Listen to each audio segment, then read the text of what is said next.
It's a beautiful day at the grocery store. The shopper is rounding the end cap. Uh-oh, looks like there's some spilled tomato sauce. Here comes the slide. Oh, that's going to leave a mark, Bob. Talk about a curveball. Clean up on aisle 5. At Morgan & Morgan, we know injuries can come out of left field. As America's largest injury law firm, we've recovered over $20 billion for our clients. If you've been injured in an accident, call Morgan & Morgan, America's largest injury law firm and proud partner of the Arizona Diamondbacks. Visit forthepeople.com for an office near you. At Fry's, you never compromise. You get high quality and low prices. Like you never compromise your meal with our spring salad mix, guaranteed fresh. And you never compromise your budget with lower prices on over 1,000 items. And you never compromise your appetite with our golden brown bread that's baked fresh in store. And you never compromise your wallet with our lower prices. Hand it to Fry's shoppers. You never compromise. Fry's. Fresh for everyone. Get ready to level up your trading card collection with 2025 Topps Chrome Baseball, packed with the hottest rookies and fan-favorite vets. This year's release is an absolute showstopper, all in the signature chrome shine. We're talking jaw-dropping designs and, of course, those coveted chrome rookie autos. So, whether you're chasing hits or just looking to pull heat straight from the pack, Topps Chrome is the move this season. Head over to Topps.com and start your chase today with 2025 Topps Chrome Baseball. Every day, savings, energy efficiency, rebates. Every day at APS, you have ways to save energy and money. We know how important it is to keep your bill as low as possible. That's why we offer programs to help you manage your energy use. Schedule a home energy checkup for savings recommendations tailored to your home. Find rebates on smart thermostats. Compare your rate plan options and switch to the plan that would have saved you the most money. Find ways to save at aps.com/brighter. Honeywell Aerospace Technologies is proud to partner with the Arizona Diamondbacks to support STEM education in Arizona schools through the Future Shaper STEM Grants program. 10 schools will receive $5,000 each to fund STEM projects that inspire students and teachers. Are you looking for a rewarding career? Do you want to work for a company that is positively impacting the world through cutting-edge aerospace technology and community engagement? If so, Honeywell Aerospace Technologies is the place for you. Visit www.honeywell.com/careers to check out all of the career opportunities and learn how to become a Future Shaper. And go Diamondbacks! With the Caesars Sportsbook app, you can bet while all the Diamondbacks action is in full swing. Parlay your favorite player props, home run hitters, and more with same-game parlays. Or select from today's pre-built parlays with quick picks. Plus, bet every inning live in the app. Must be 21. Gambling problem? Call 1-800-NEXT-STEP. Caesars Sportsbook, an official sports betting partner of the Arizona Diamondbacks.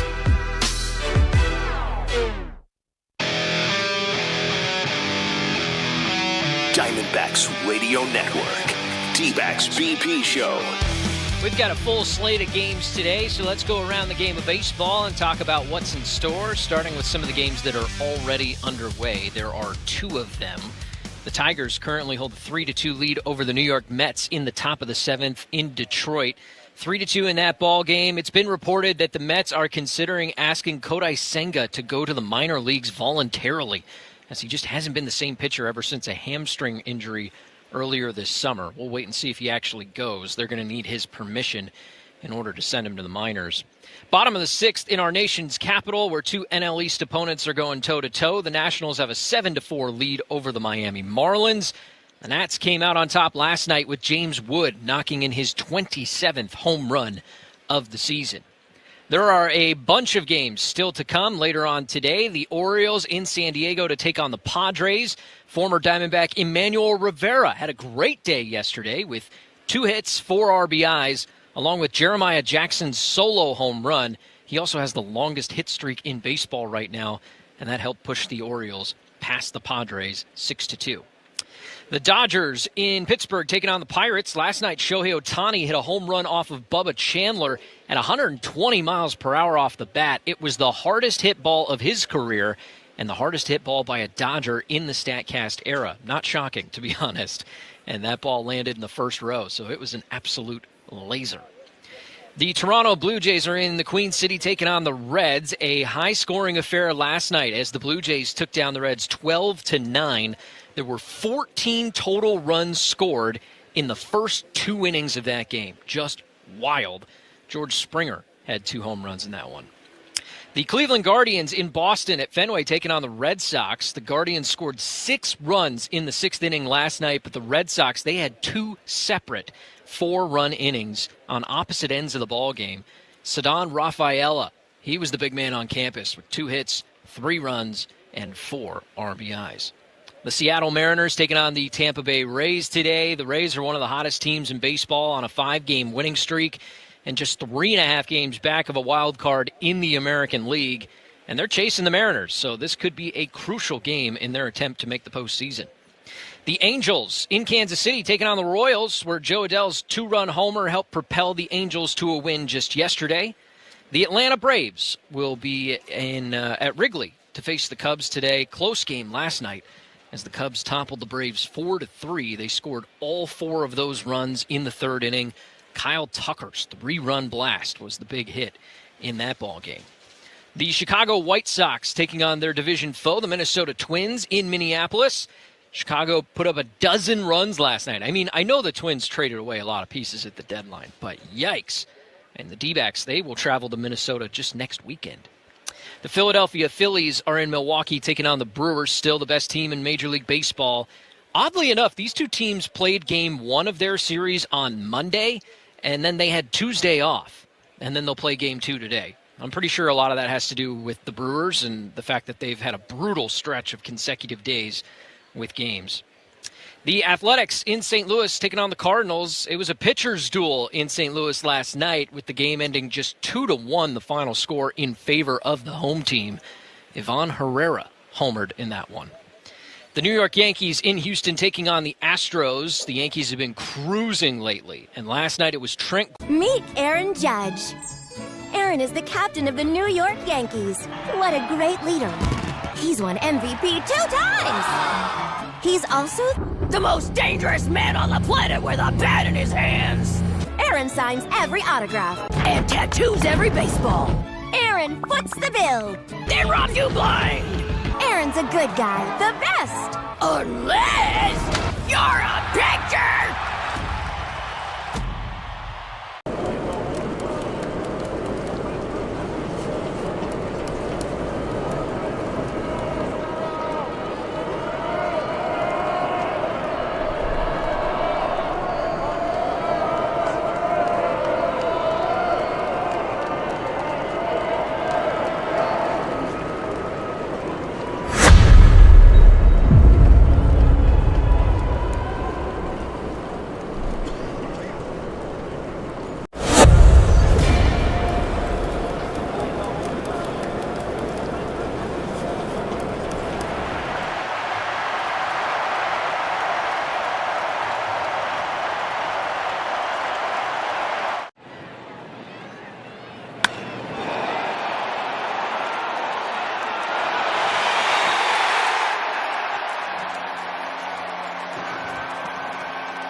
Disc.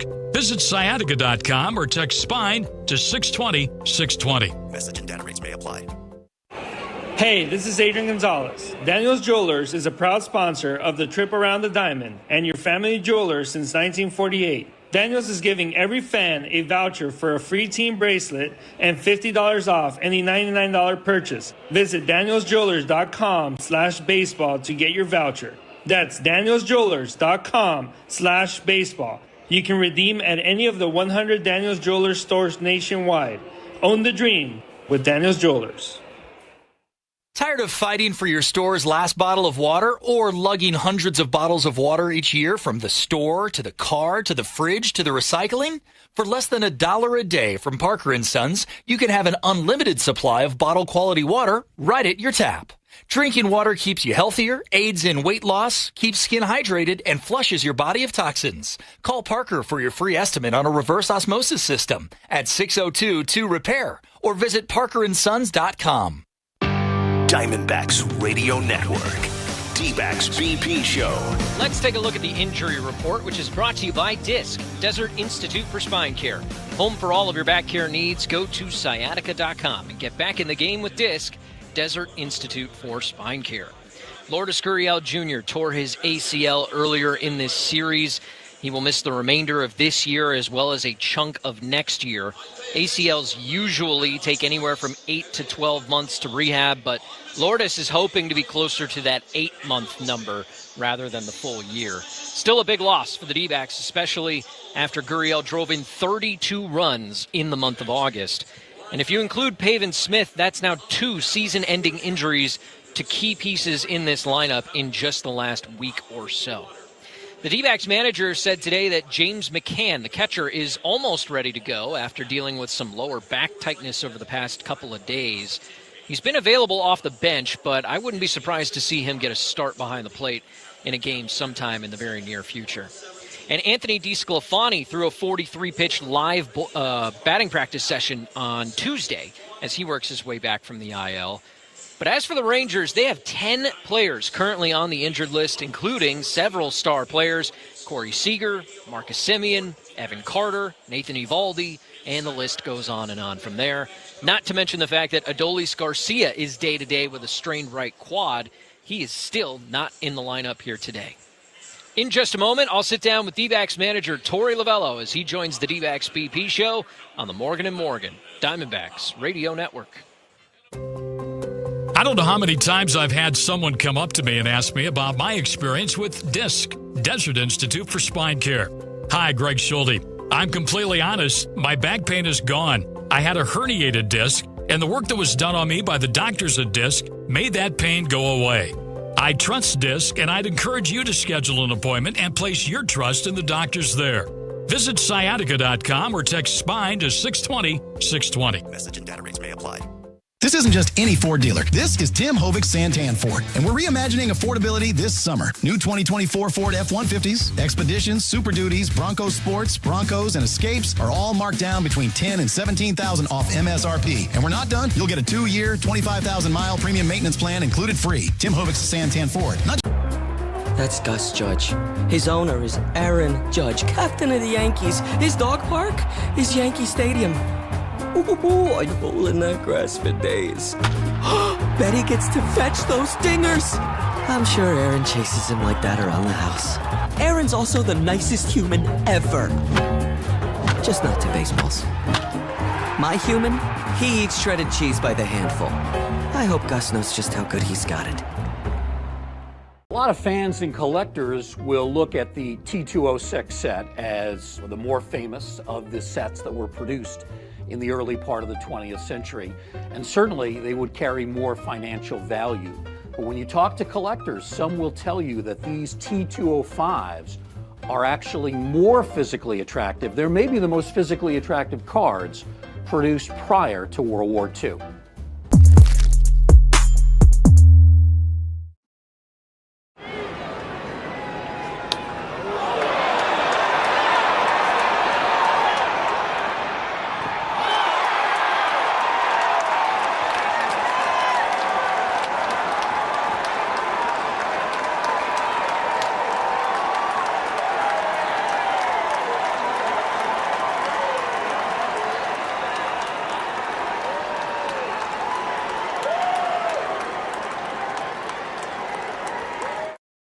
As someone who grew up in the era of the twist, the locomotion, the Freddy, and other outrageous dances, the floss is easily the worst of all time.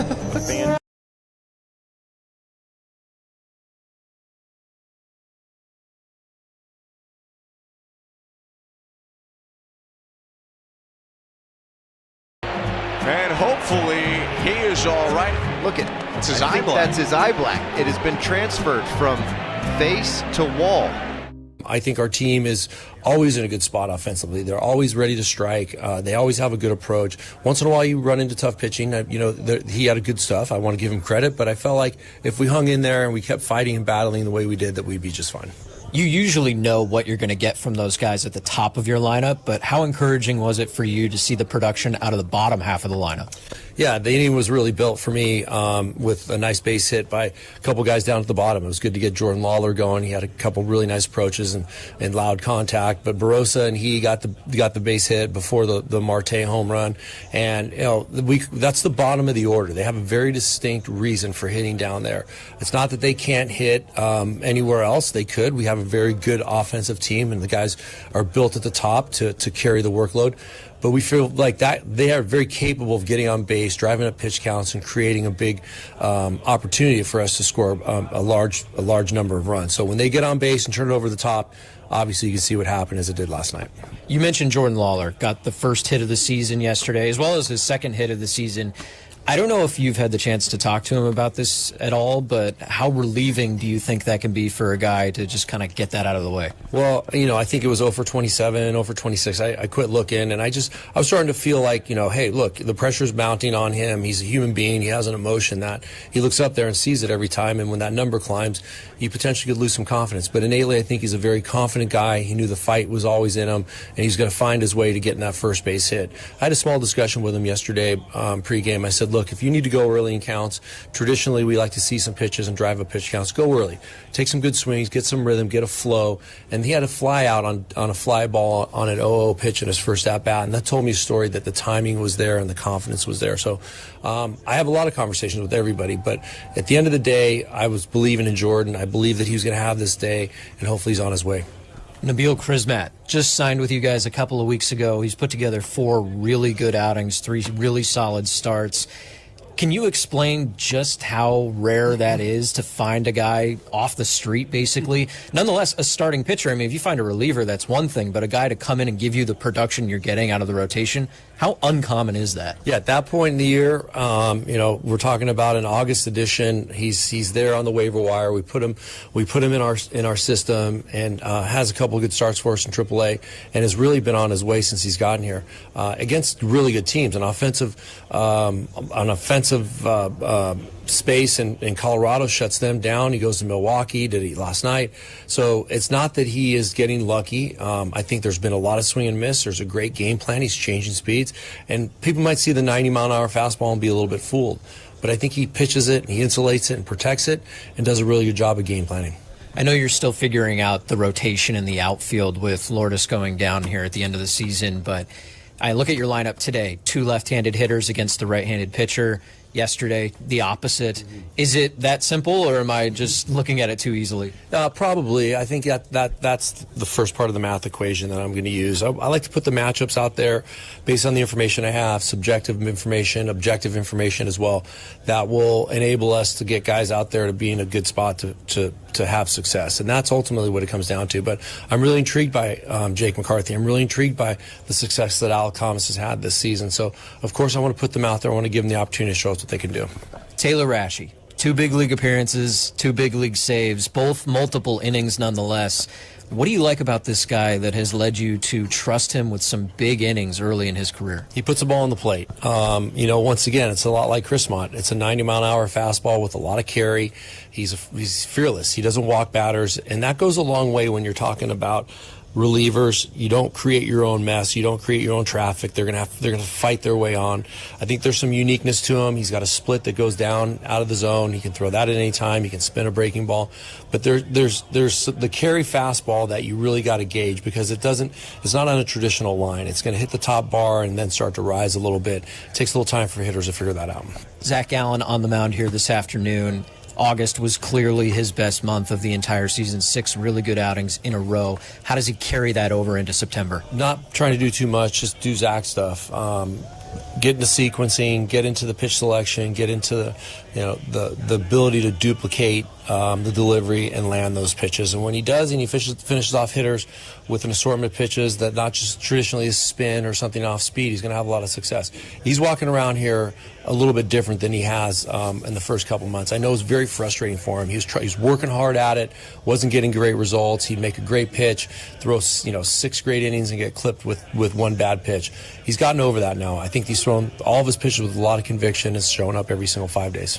Thank you, Tori. Good luck in the series finale. Thanks so much. That's the skipper, Tori Lavello. When we come back, we'll wrap up the BP show right after this on the Morgan & Morgan Diamondbacks Radio Network.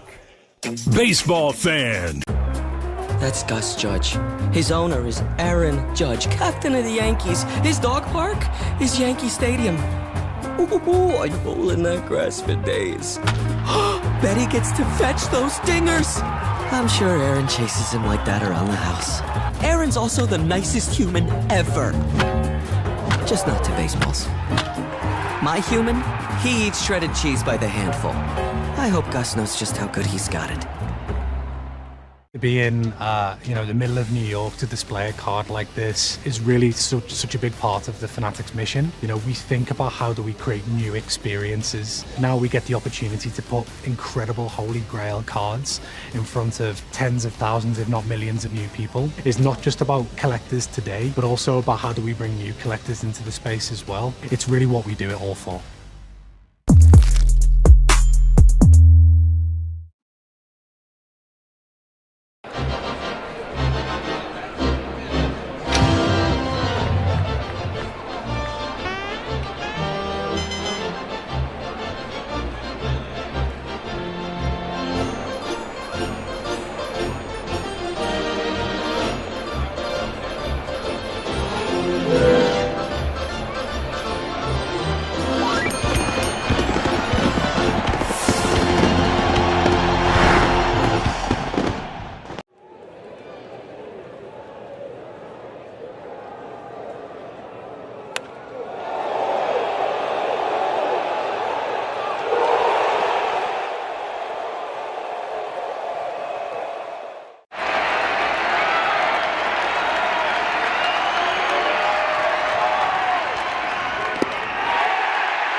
Card collection with 2025 Topps Chrome Baseball, packed with the hottest rookies and fan favorite vets. This year's release is an absolute showstopper, all in the signature chrome shine. We're talking jaw-dropping designs and, of course, those coveted chrome rookie autos. So, whether you're chasing hits or just looking to pull heat straight from the pack, Topps Chrome is the move this season. Head over to Topps.com and start your chase today with 2025 Topps Chrome Baseball. Hi, fans. This is Dave Pash, sports broadcaster, journalist, and longtime Arizona resident. Dignity Health knows the importance of a healthy, active lifestyle. We want to get you back on your feet quickly so you can return to play, whether you're a weekend warrior or an elite athlete. If you're ready to feel the glory, not the pain, find a provider and schedule an appointment today at dignityhealth.org/AZortho. Dignity Health, a proud partner of the Arizona Diamondbacks. Diamondbacks Radio Network. Dbacks BP Show. Last night, the D-backs stopped the red-hot Rangers in their tracks, ending their 6-game win streak. And now here today, they've got a shot at another series victory. Zach Gallen was excellent in the month of August, 6 really good starts. Will he be able to carry that over into the month of September? Well, we're just a few minutes away from finding out. And D-backs hitters will face Jack Leiter, the former number 2 overall pick, who is just starting to come into his own this year. He has a 2.89 ERA in his last 9 starts combined. Chris Garagiola and Tom Candiotti are standing by with plenty more on today's pitching matchup, the starting lineups, and all the play-by-play. A rubber match between the Rangers and the Diamondbacks comes your way next on the Morgan & Morgan Diamondbacks Radio Network. Arizona Diamondbacks Baseball, presented by Talking Stick Resort, Life Well Played, Avnet, delivering what's next in technology every time we take the field. Fry's, with Boost by Fry's VIP. Win game day with free grocery delivery, 2 times fuel points and more. Visit FriesFood.com/boost today. The Diamondbacks Radio Network is brought to you by Morgan & Morgan. This has been the Diamondbacks BP Show. 12 News is dedicated to the Arizona Diamondbacks, bringing you the Friday fun. Lead off with Dbacks on Deck to get you ready for the first pitch. Then, tune in to watch select Friday home games on 12 News. It's all followed by 12 News at 10 for the latest developments across the state. Stream Dbacks on Deck, then catch up on breaking news, weather, and exclusive content. All available anytime on 12+. It's baseball season in Arizona. 12 News, the official broadcast home of your Arizona Diamondbacks. Across the painted desert to where the mountains touch the sky. Shohei Ohtani doesn't make any sense. A hitter that pitches and steals bases. No way. A living legend who's this humble? No way. Ohtani isn't a one-way player or a two-way player. He's a no-way player.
Isbell, he's onto the track, he's at the wall, and it is gone!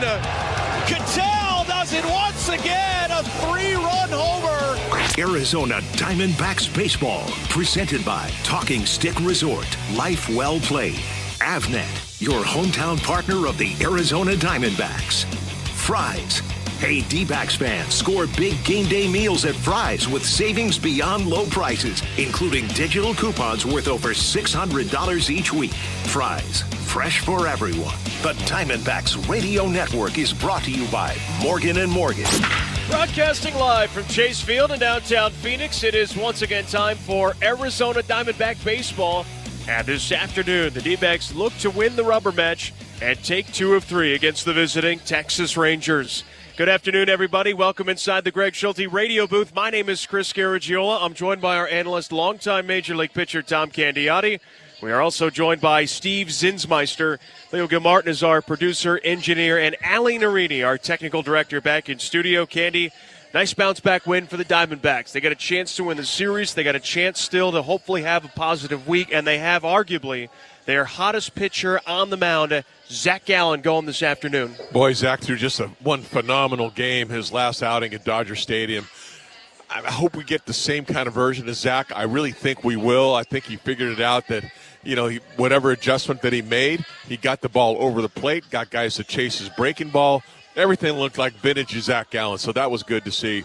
And it's also nice to have a chance to win this series. I mean, we were really hoping for a sweep against the Rangers, but got to win this series and just keep the hopes alive. Meanwhile, for the Rangers, they're going to send young right-hander Jack Leiter to the mound. Leiter, this will be his second start against the Diamondbacks this season. You go back to August 12th, he held the D-backs to just 4 hits and 1 run across 5 innings. But in this month of August, 2-1 with a 2.76 ERA. He's hoping September certainly looks like the month he just had for Texas. Yeah, he's really thrown the ball well for them, in this month. And they kind of needed him. They've been banged up in their pitching department.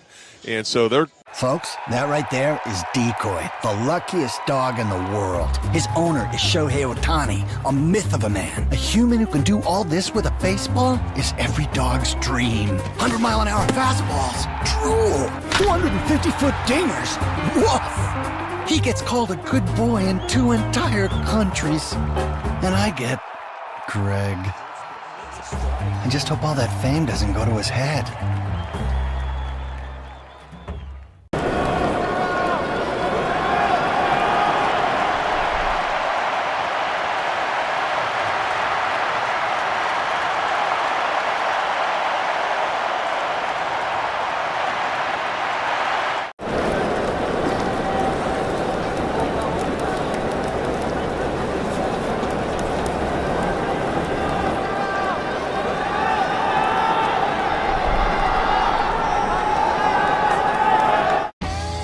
Jonathan Mayo, and for more than 20 years, I've traced the path of baseball's rising stars, navigating the back roads of the national pastime and basking in the glow of small-town America's spirit, where the team is woven into the fabric of everyday life, where it's more than just a game.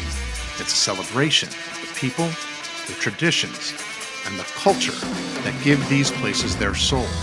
This is Grassroots. Do you guys make your own brisket here? Yes, we do. We are known by our brisket. Barbecue brisket sandwich. Quality is better than other places, and it looks good. We're ready to eat.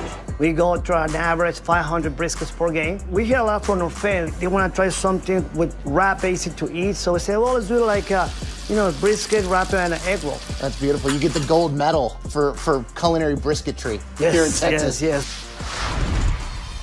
Break. When we come back, we will get you the starting lineups, and then it is time to wrap up this series. It's Leiter versus Gallen. It's the Rangers taking on the Diamondbacks, and the play-by-play action comes your way right after this on the Morgan & Morgan D-backs Radio Network. It's a beautiful day at the grocery store. The shopper is rounding the end cap. Uh-oh, looks like there's some spilled tomato sauce. Here comes the slide. Oh, that's going to leave a mark, Bob. Talk about a curveball. Clean up on aisle 5. At Morgan & Morgan, we know injuries can come out of left field. As America's largest injury law firm, we've recovered over $20 billion for our clients. If you've been injured in an accident, call Morgan & Morgan, America's largest injury law firm and proud partner of the Arizona Diamondbacks. Visit forthepeople.com for an office near you.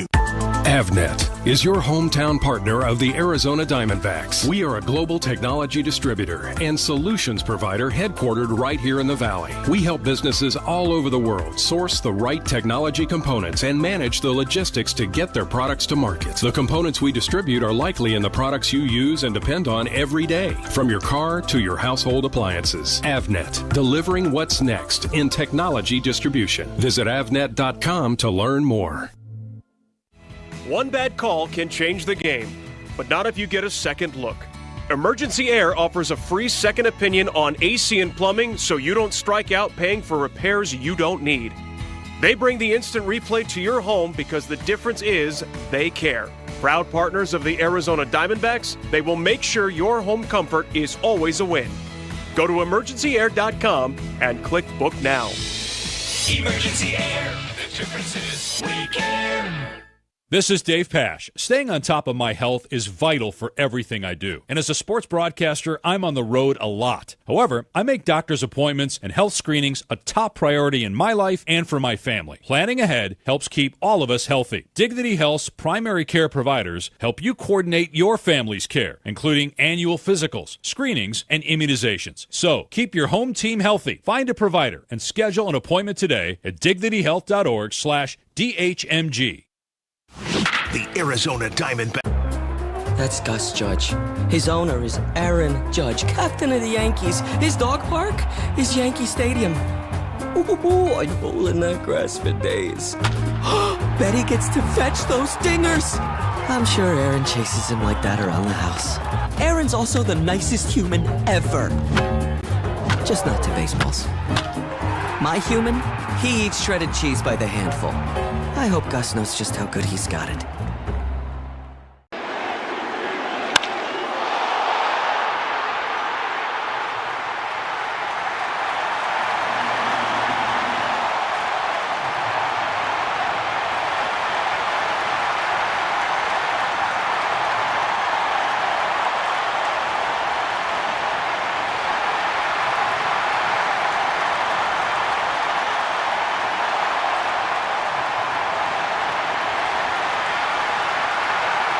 All right, Ryan, PSA dove in. Do we have them graded? We do. This is the first set of graded cards from the 2024 Topps MLB Network set. I'm so excited about this. Yeah. Now, they all have the same grade, or? No. So Yes, one sir. of us will be like the highest graded card. Could be. There could be multiple. So first up, we got Mark DeRosa. See what D-Rose. Of course, D-Rose a 10 out of 10. Handsome, athletic. All right.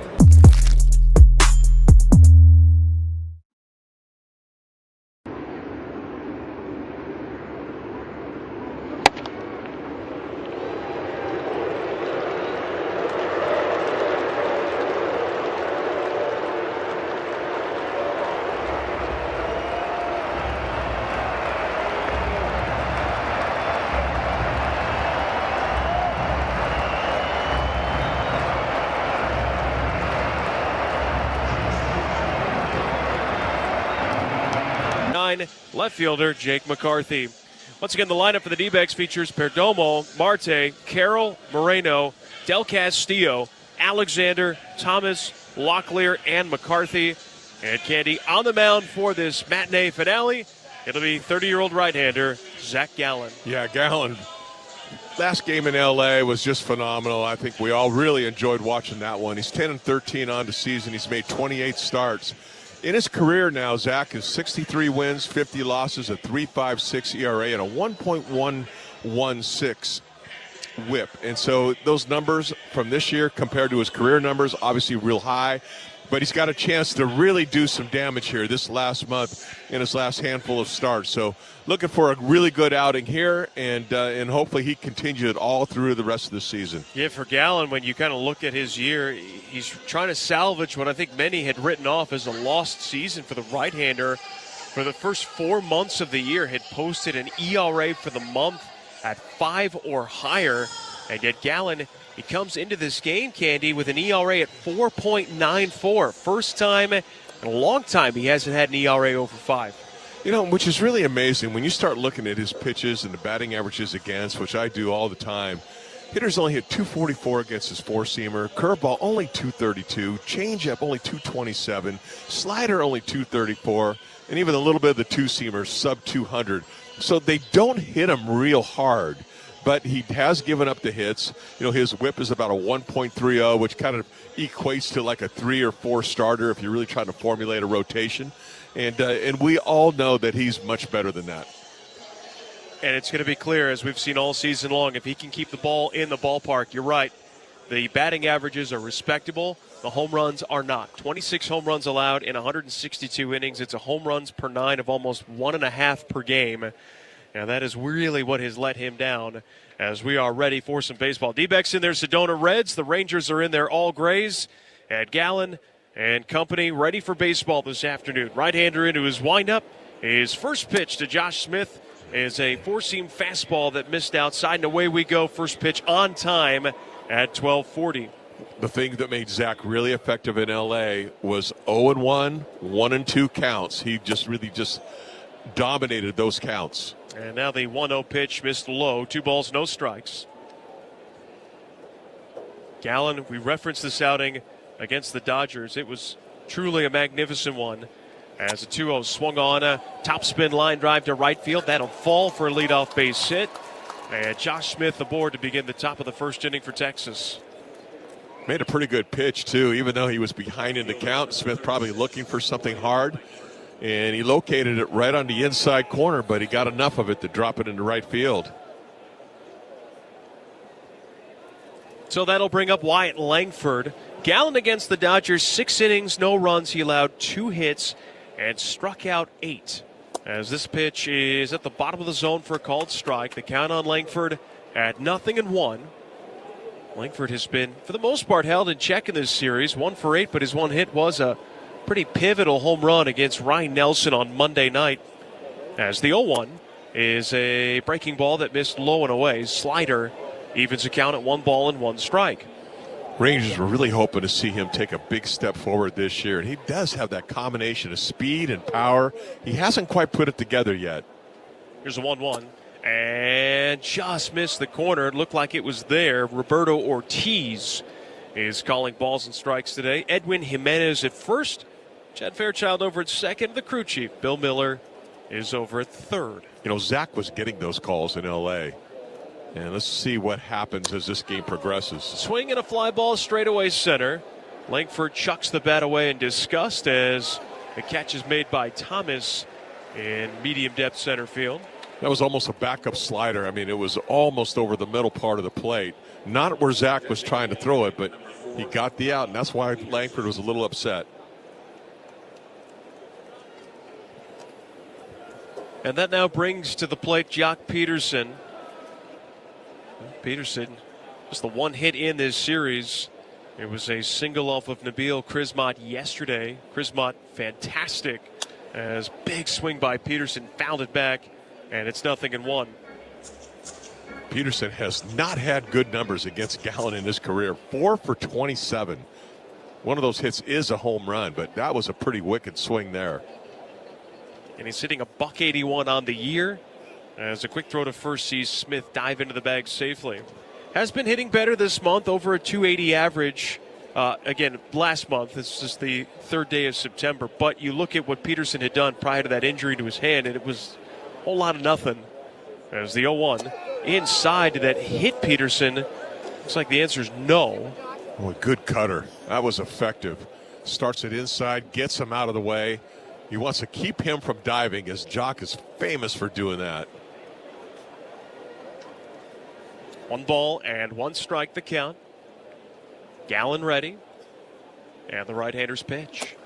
On the edge for a strike. 94 well located. The count now at 1-2. Those are the calls he needs. Good pitch right on the edge. You start getting calls like that for Gallen, then he's going to have a great game. Working from the stretch. Here's the 1-2. And the curveball missed low. 2 balls, 2 strikes. Peterson's got 1 more year on his deal with the Texas Rangers. He's had a multi-year effort after a just stellar season with the Diamondbacks last year as the primary DH. Here's a 2-2. Peterson takes strike 3. Well, another ball out of the zone. This time it was the changeup. Beautiful, good movement. And he gets the call. Looked to be a bit off the mark there. And Jock was none too pleased with that call. As there's 2 down for Jake Berger. Berger usually gets the starts against lefties, but he has decent numbers against Gallen. 3 for 5, and 2 of those hits being home runs. Probably why Tellez is not in the lineup. That'll do it. That'll get you in there. Righty hitter, righty pitcher. First one swung on, and that is plopped into right field. He got jammed, but it's going to be a base hit. And Carroll comes up firing towards third as the Rangers have him on the corners with 2 outs for the catcher, Higashioka. Sometimes, numbers are deceiving, but that was another good pitch. Just might have broke his bat and just plopped it. It barely got over the infield dirt.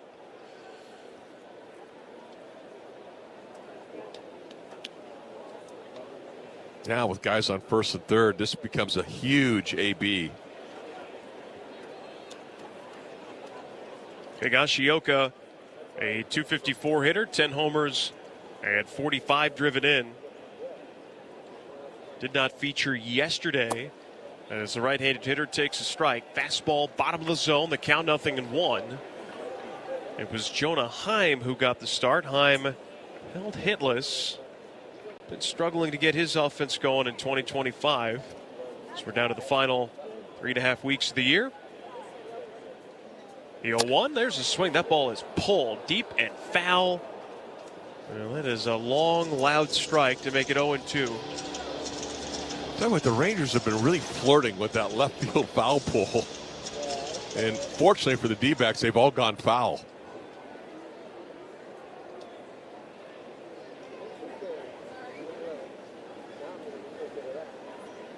The 0-2, runner goes, and that is strike 3 called. Just took a changeup right down the middle.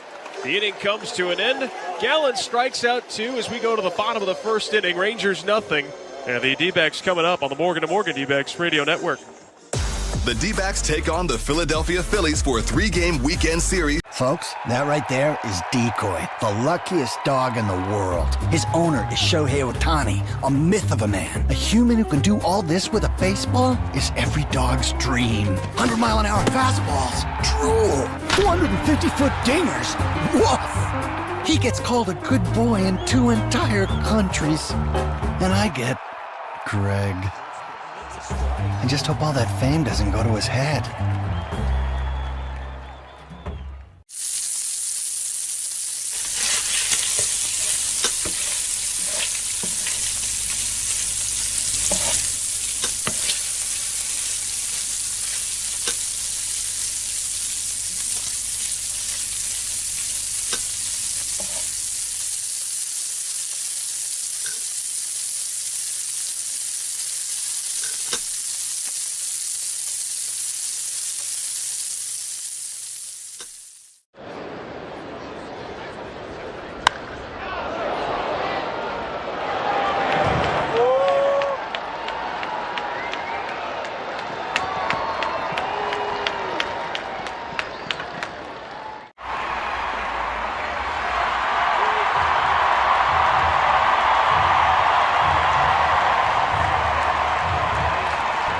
Loaded with $1,000 prizes with explosive top prizes of $2.5 million.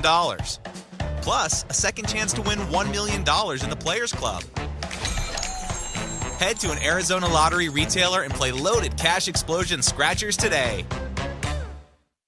D-backs Front Office Focus, Wednesday mornings at 11:45 on Arizona Sports 98.7 and the Arizona Sports app. Candy Jack Leiter going to make his 25th start of the season. He will face Geraldo Perdomo, and he comes into this one on a little bit of a heater right now for the Rangers. Yeah, and he's got high-octane stuff, too, about 97 on average with both his 4-seam, 2-seam. He'll also throw a slider, a changeup, and a curveball, but it's really everything's going to go off that fastball. He's been pitching really well, and so when you got a guy in a heater like this, you really got to make him work. First pitch, Perdomo, that is 95 down the chute. And he took it for strike 1. Perdomo yesterday was 1 for 4, and in the opener of this series was also 1 for 4. That one hit, though, on Monday being a home run. After losing in extras yesterday, D-backs with a nice 5-3 bounce-back win. As Leiter's fastball missed low and inside, evens the count at 1-1. Leiter can walk you 4.36 walks per 9. That's about 11% of the time. 1-1, a half swing and a foul tip. Would have been called a strike anyways. And the count now at 1-2 strikes. Basically, he is stuck with the hard stuff. One thing to keep an eye out for is the kick change, as the 1-2 is going to miss outside. 2-2 the count on Perdomo, a pitch that has been new to Leiter this year. Worked on it in spring training. Didn't have great feel for it in the first half, but seems to be throwing it a bit more in his repertoire. 2-2 now. Perdomo takes strike 3. That looked like that right there. That has some good movement to it. Great arm speed. And Perdomo just really didn't have an answer for Leiter that time.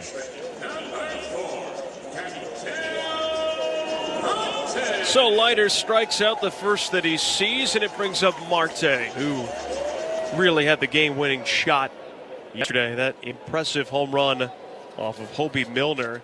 That was as a right-hander. Here he is batting from the left side. And he will take off the plate outside for ball one.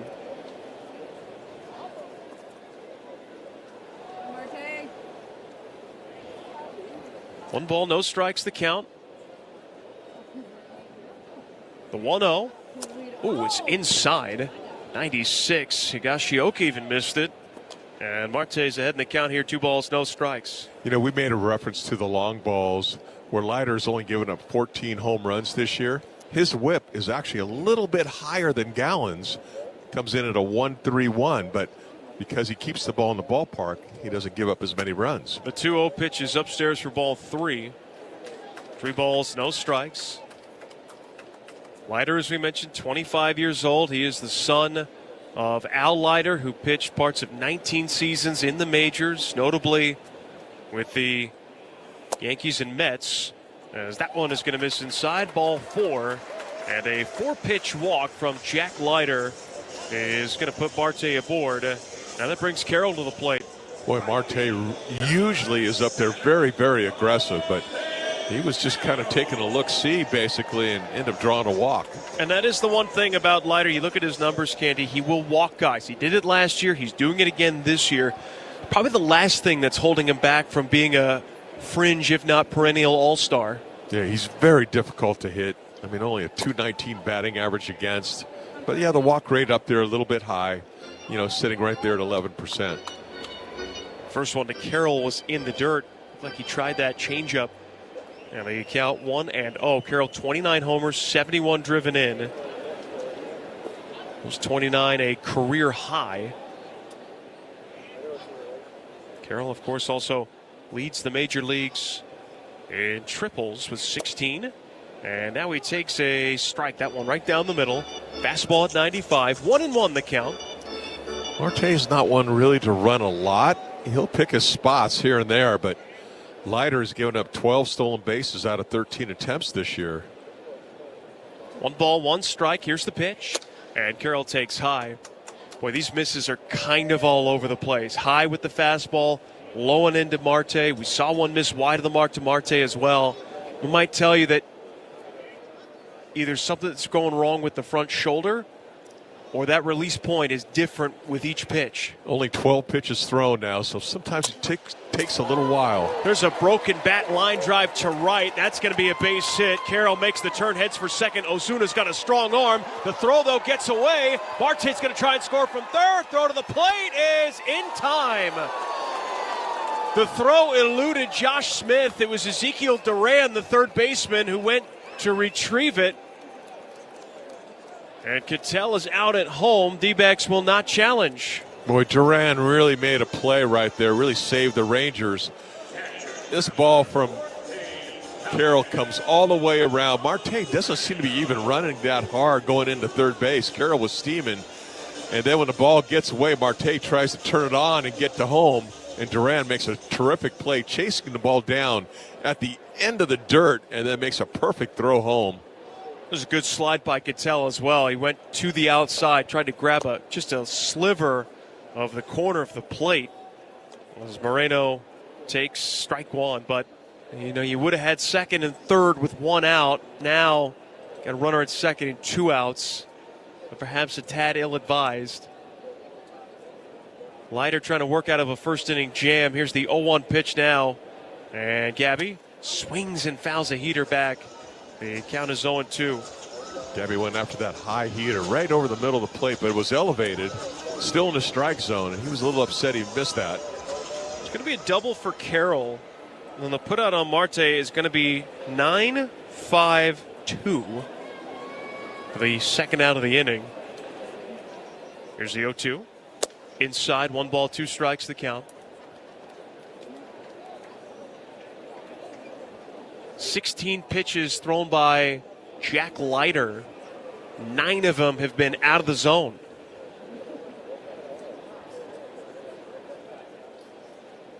Here's the 1-2. Swung on, line drive to right center. That's going to get down and score Carroll. Moreno will hold it first. And it's a clutch 2-out RBI knock as the D-backs take a 1-0 lead. Gabby just continues to swing that bat. I mean, shoots this ball to right center field. It looked like the changeup, and he just stayed back on this ball and took it to the opposite gap.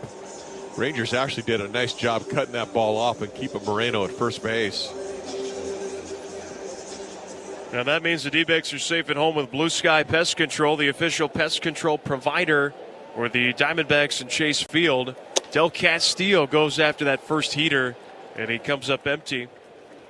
Del Castillo is going to have to really kind of turn the notch up a little bit against Leiter. Going to be a little quicker with the with your hands.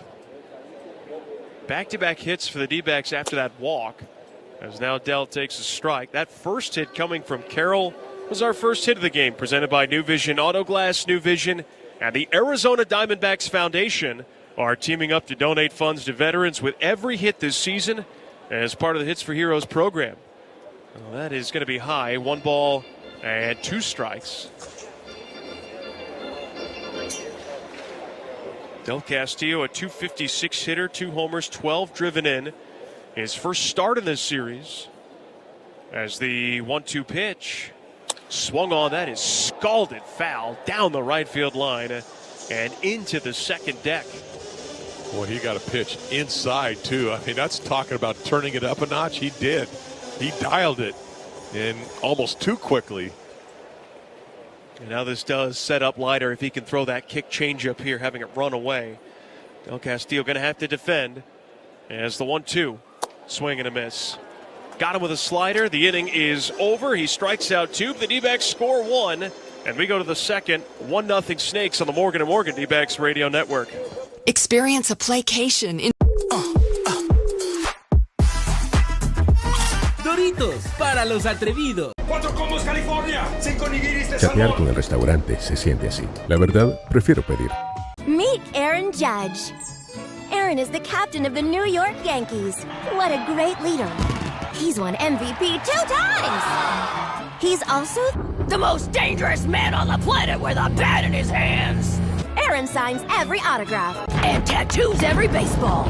Aaron foots the bill. They rob you blind. Aaron's a good guy, the best. Unless you're a picture. Wow. It's like an Academy Award came to life. How long do you think that took to get ready? You know, it's really not fun facing a guy with that kind of stuff, I'll just tell you that. Presented without comment. It's a raft. It's got an outboard motor. It's got a little barbecue, and it's got a hot tub. Look at that. I mean, come on. American ingenuity. That is living. What else can go wrong here? Where are the Angels in the outfield? They're everywhere.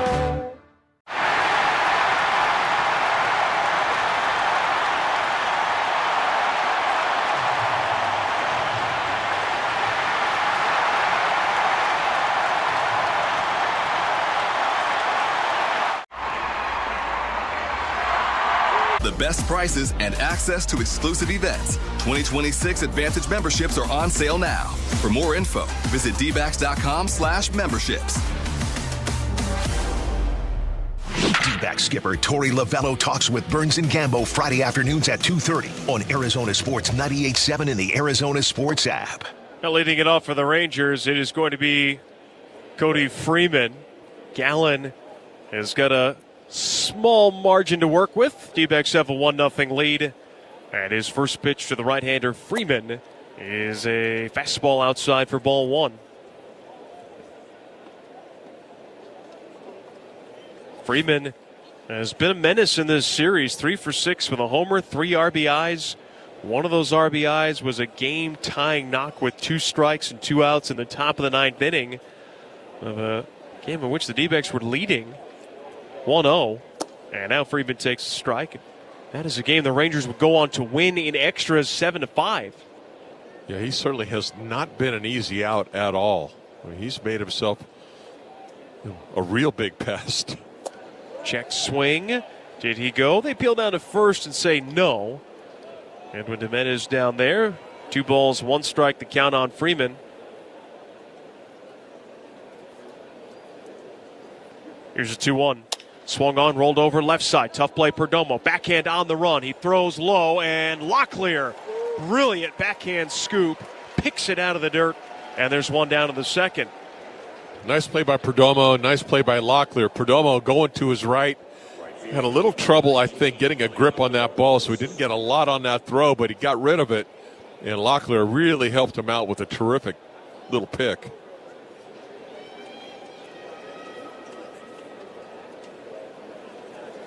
One down for Alejandro Osuna, and he takes a strike. Second consecutive day that he gets the start in left field after Adolis Garcia in that extra inning game really came up limp running the bases with a left quad issue. As now the 0-1 is a called strike. Osuna is behind here, 0-2.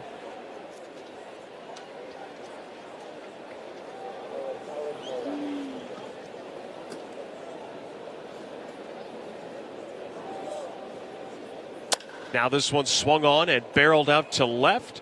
It is slicing towards McCarthy, who makes the catch just a few paces shy of the warning track down the left field corner area. There's now 2 down. Osuna took a pretty good pass at that ball. I mean, that was up in the zone, and he went that way with it. He showed some pop.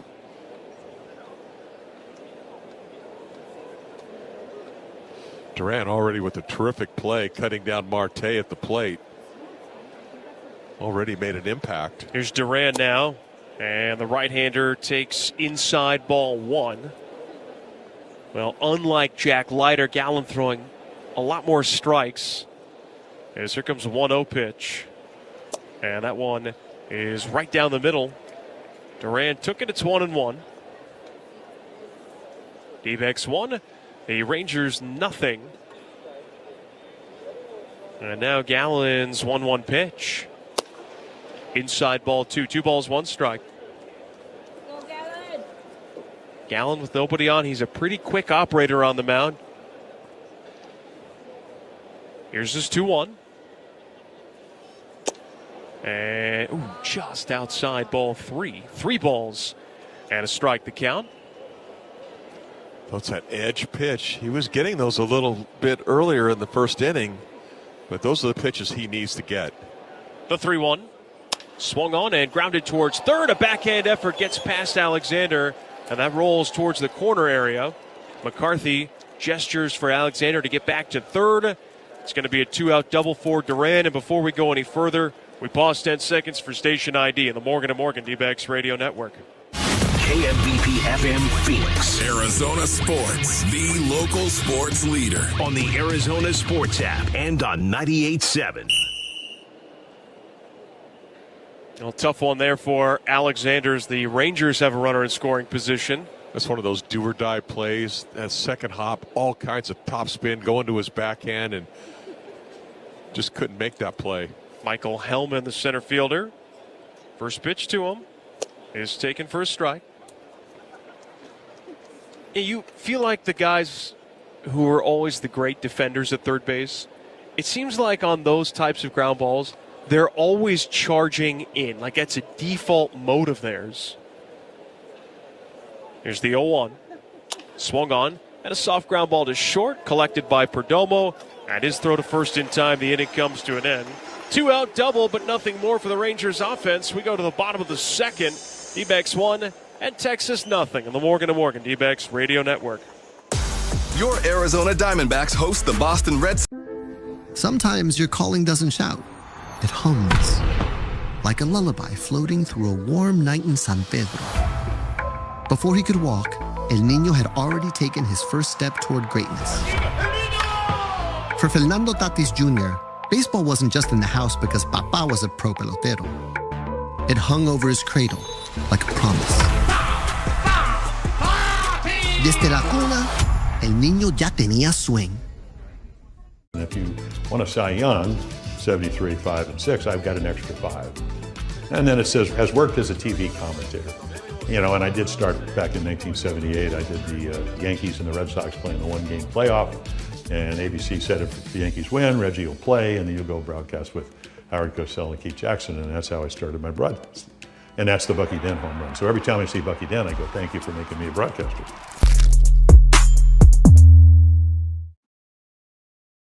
You know, we like to stay on topic here, but squirrel. Squirrel. What? Where? Squirrel. Where? Oh, no. How about that? That went right up into the batter's eye, into the camera position. How about that? Whoa, that one will fall into the White Sox dugout. Well, it looks like he's still aggravated about being traded away. She's so excited she just threw it back. That was off the ledge, too. We can't get that down. How do you get out, though? That's the problem. There's no exit. Fresh in store. And you never compromise your wallet with our lower prices. Hand it to Fry's shoppers. You never compromise. Fry's. Fresh for everyone. Dbacks Front Office Focus. Wednesday mornings at 11:45 on Arizona Sports 98.7 and the Arizona Sports app. Blaze Alexander leads off the bottom of the second for the Diamondbacks. 1-0 lead against Jack Leiter. And first pitch, Blaze takes outside for ball one. Fastball command was a real issue for Leiter in that first inning. He did strike out 2. But he gave up a walk and 2 hits. As the 1-0 swung on and fouled. That was an inside fastball. And the count is even at 1 ball and 1 strike. Well, he's sitting right now at 24 pitches thrown, so you know, that's plenty to be able to settle in. He should be to that point where he's starting to feel his release point, you know, feel his mechanics and try to execute pitches now. Sometimes early in the game, so much adrenaline pumps through a guy that you overthrow the ball a little bit, especially hard throwers, and they can't put the ball where they want to. Here's 1-1. Yeah, that's a little bit low.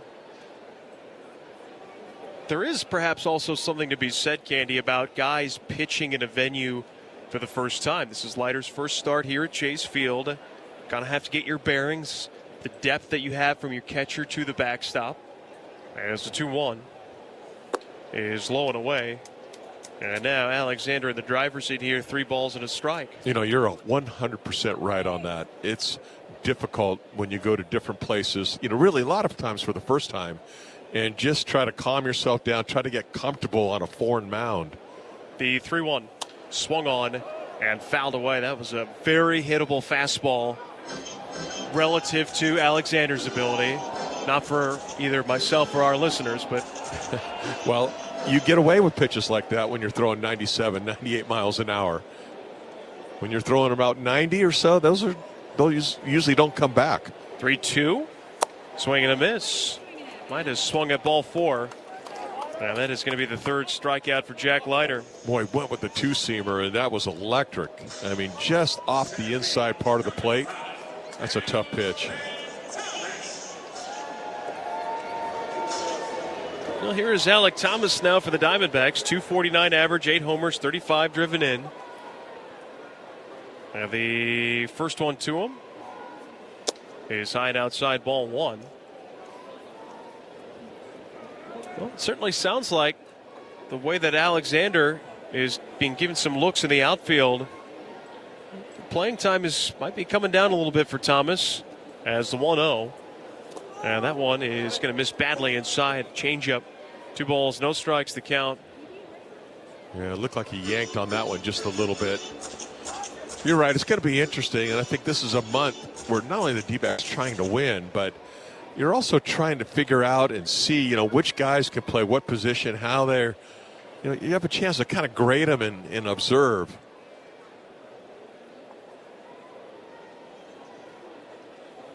Here's the 2-0 pitch, and that is low. 3 balls, no strikes, the count.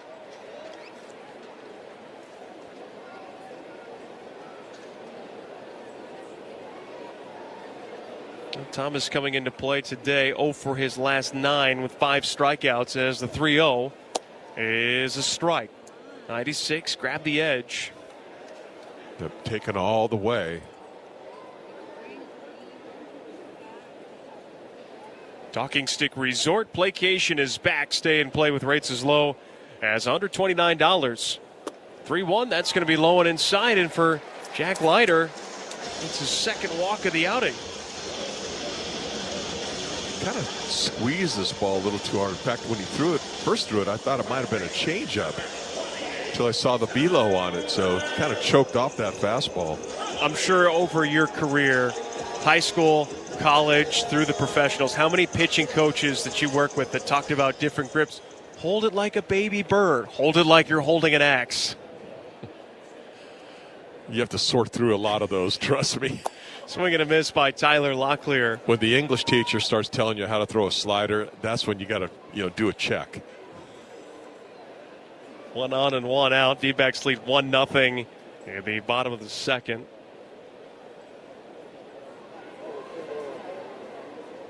Here's the 0-1. Swung on, ground ball up the middle. That's going to get into center field, a base hit. Thomas, an aggressive turnaround second. He will head for third. The throw is not in time, and the D-backs have him on the corners thanks to the first pitch knocked by Locklear. Locklear's starting to really heat up a little bit. Ball was hit hard right up the middle of the field, and good base running by Thomas. And I really feel like he kind of caught Hellman by surprise there, but he was running hard all the way from the get-go, and he got into third.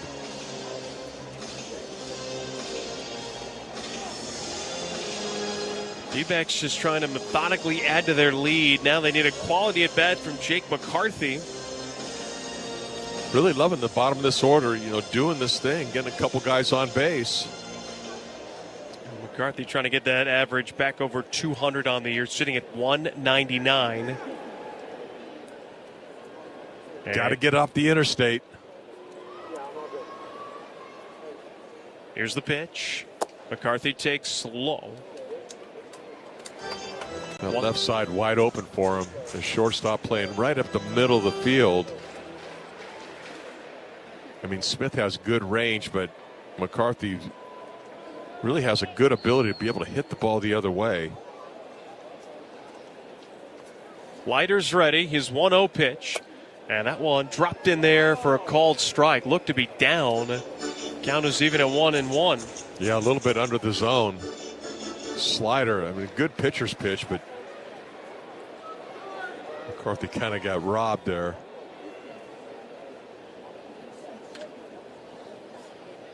One pitch downstairs for ball 2.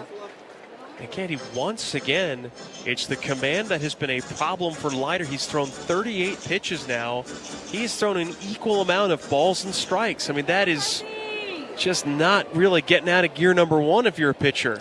Yeah, especially when you're at the bottom of the order. This is where you're kind of expecting your pitcher to kind of take a deep breath. Swinging a ground ball towards first. It's off the glove of Berger. Rolls up the line. McCarthy is safe. Thomas will score. And the D-backs take a 2-0 lead. Well, that ball was hit hard, but that's a play that Berger has got to make for his pitcher. And he does not. He fumbles it, gets behind him. Run scores, and now you got guys on first and second.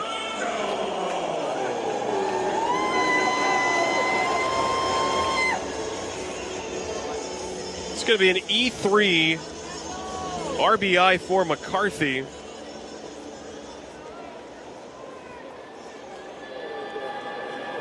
And that flips the order over now. Now you got a couple guys on base.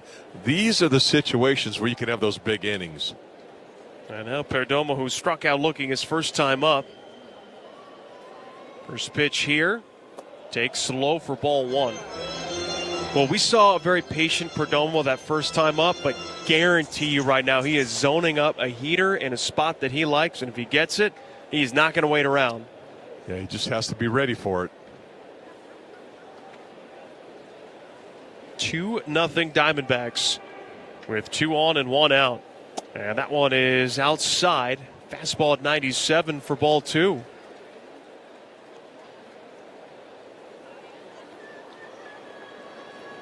I think Higashioshi is going to go out and have a little chat with him.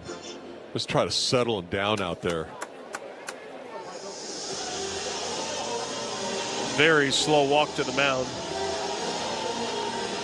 Leiter's got quite a bit of sweat beating up on his face. It is warm. And I imagine part of that is also the pressure that Leiter is perhaps placing on himself right now. You know when you're not throwing strikes, probably better than anyone. It takes a lot out of you when you're not. You're trying to figure it out. Pressure mounts when you got guys on base.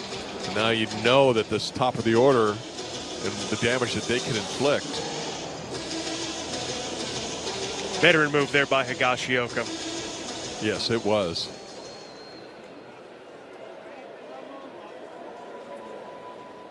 Two balls, no strikes on Perdomo. Leiter's ready. Here's his pitch. Swing and a foul tip. That one might have been the hardest pitch he's thrown. 98.5 miles an hour. And Perdomo just foul tipped it. It's 2 balls and a strike.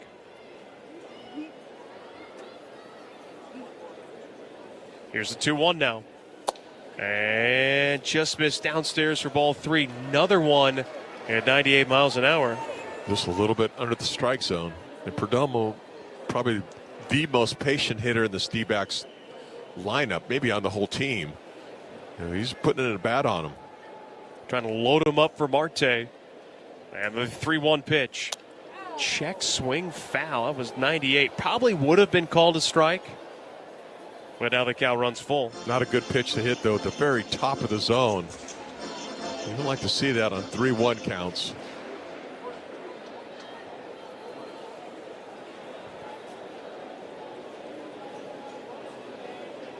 Here's the payoff from Leiter. Perdomo rips it on a 1-hop to second. Freeman to Smith for 1. The return throw to Berger for 2. That'll be an inning ending. 4-6-3 double play. D-backs do score a run on a walk, a hit, and an error. Then after 2, it's 2-0 Diamondbacks on the Morgan & Morgan D-backs Radio Network. Across the paint. Shohei Ohtani doesn't make any sense. A hitter that pitches and steals bases. No way. A living legend who's this humble? No way. Ohtani isn't a one-way player or a two-way player. He's a no-way player.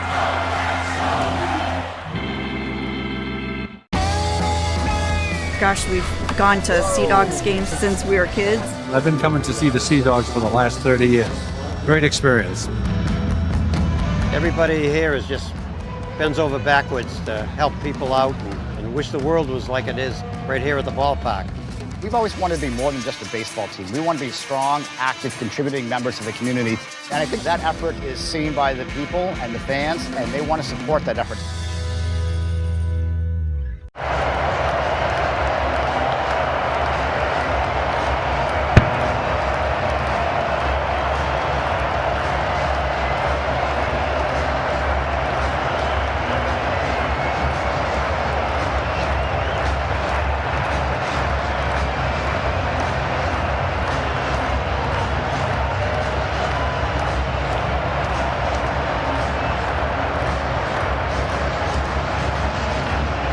Friday, September 5th. Enjoy a post-game concert featuring Flo Rida, presented by Coors Light Bird's Nest. Get your tickets and VIP field passes today at Dbacks.com. The Arizona Diamondbacks play here. Arizona Sports 98.7 and the Arizona Sports app. Top of the order for the Texas Rangers. D-backs lead Texas 2-0. Smith a base hit his first time up. First pitch here, he takes a changeup for a strike. Chris Garagiola alongside Tom Candiotti. We hope to have President, CEO, and general partner of the Diamondbacks, Derek Hall, at the bottom of this inning. As that pitch is low, 1 ball and 1 strike. Talk about HB 2704. Surrounds the funding that will go to renovating Chase Field over the next few years. Here's the 1-1. And Smith takes a called strike. He is now behind 1-2. Gallen now with a nice little lead. Still got to be effective right now. Getting to the top of the order the second time. Here comes the 1-2.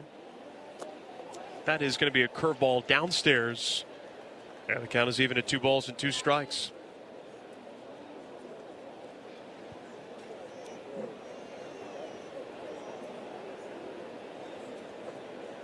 Right-hander ready, the 2-2 pitch.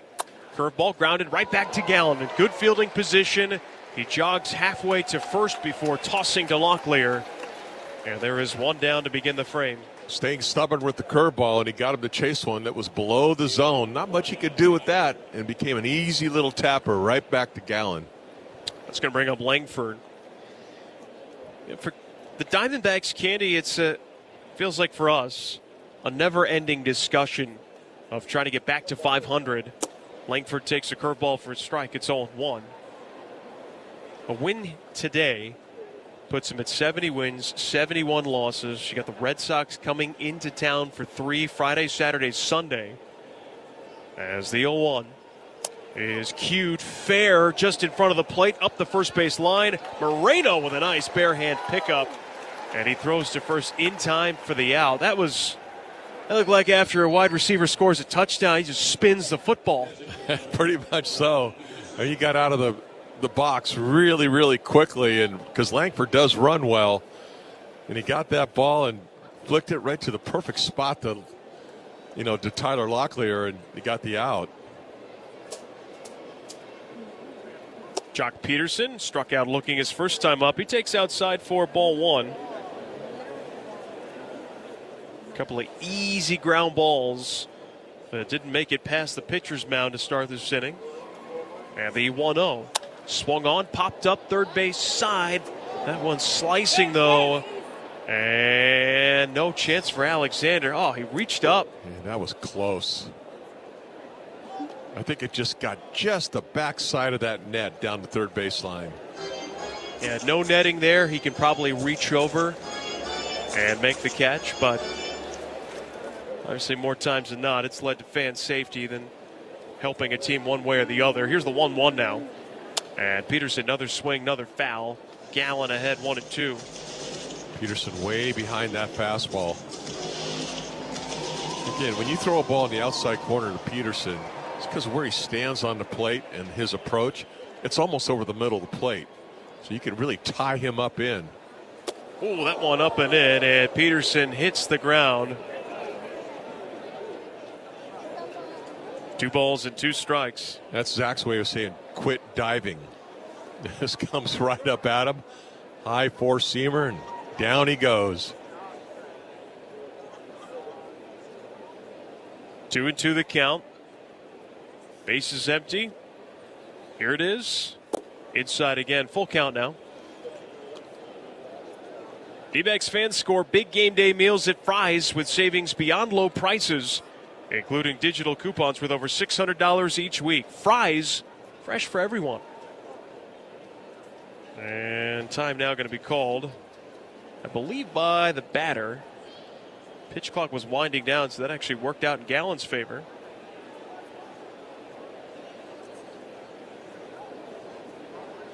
Three-two. Swung on, he got jammed, rolls it over right side, sliding to his left is Marte, back to his feet. He throws to first in time. Peterson is out, and it's a 1-2-3, top of the third, turned in by Gallen. We go to the bottom of the third inning. D-backs 2 and the Rangers nothing on the Morgan & Morgan D-backs Radio Network. Some call it orgullo. Others call it el corazón taíno. But sometimes the journey is set on track with your ancestors cheering you on. For Francisco Lindor, el ting-ting de la plena was the first roar in the stands. Every at-bat was an encore. Every strike of the drum echoed like a promise. El destino no siempre avisa, pero llega con flow. To be in, the middle of New York to display a card like this is really such a big part of the Fanatics mission. We think about how do we create new experiences. Now we get the opportunity to put incredible Holy Grail cards in front of tens of thousands, if not millions of new people. It's not just about collectors today, but also about how do we bring new collectors into the space as well. It's really what we do it all for.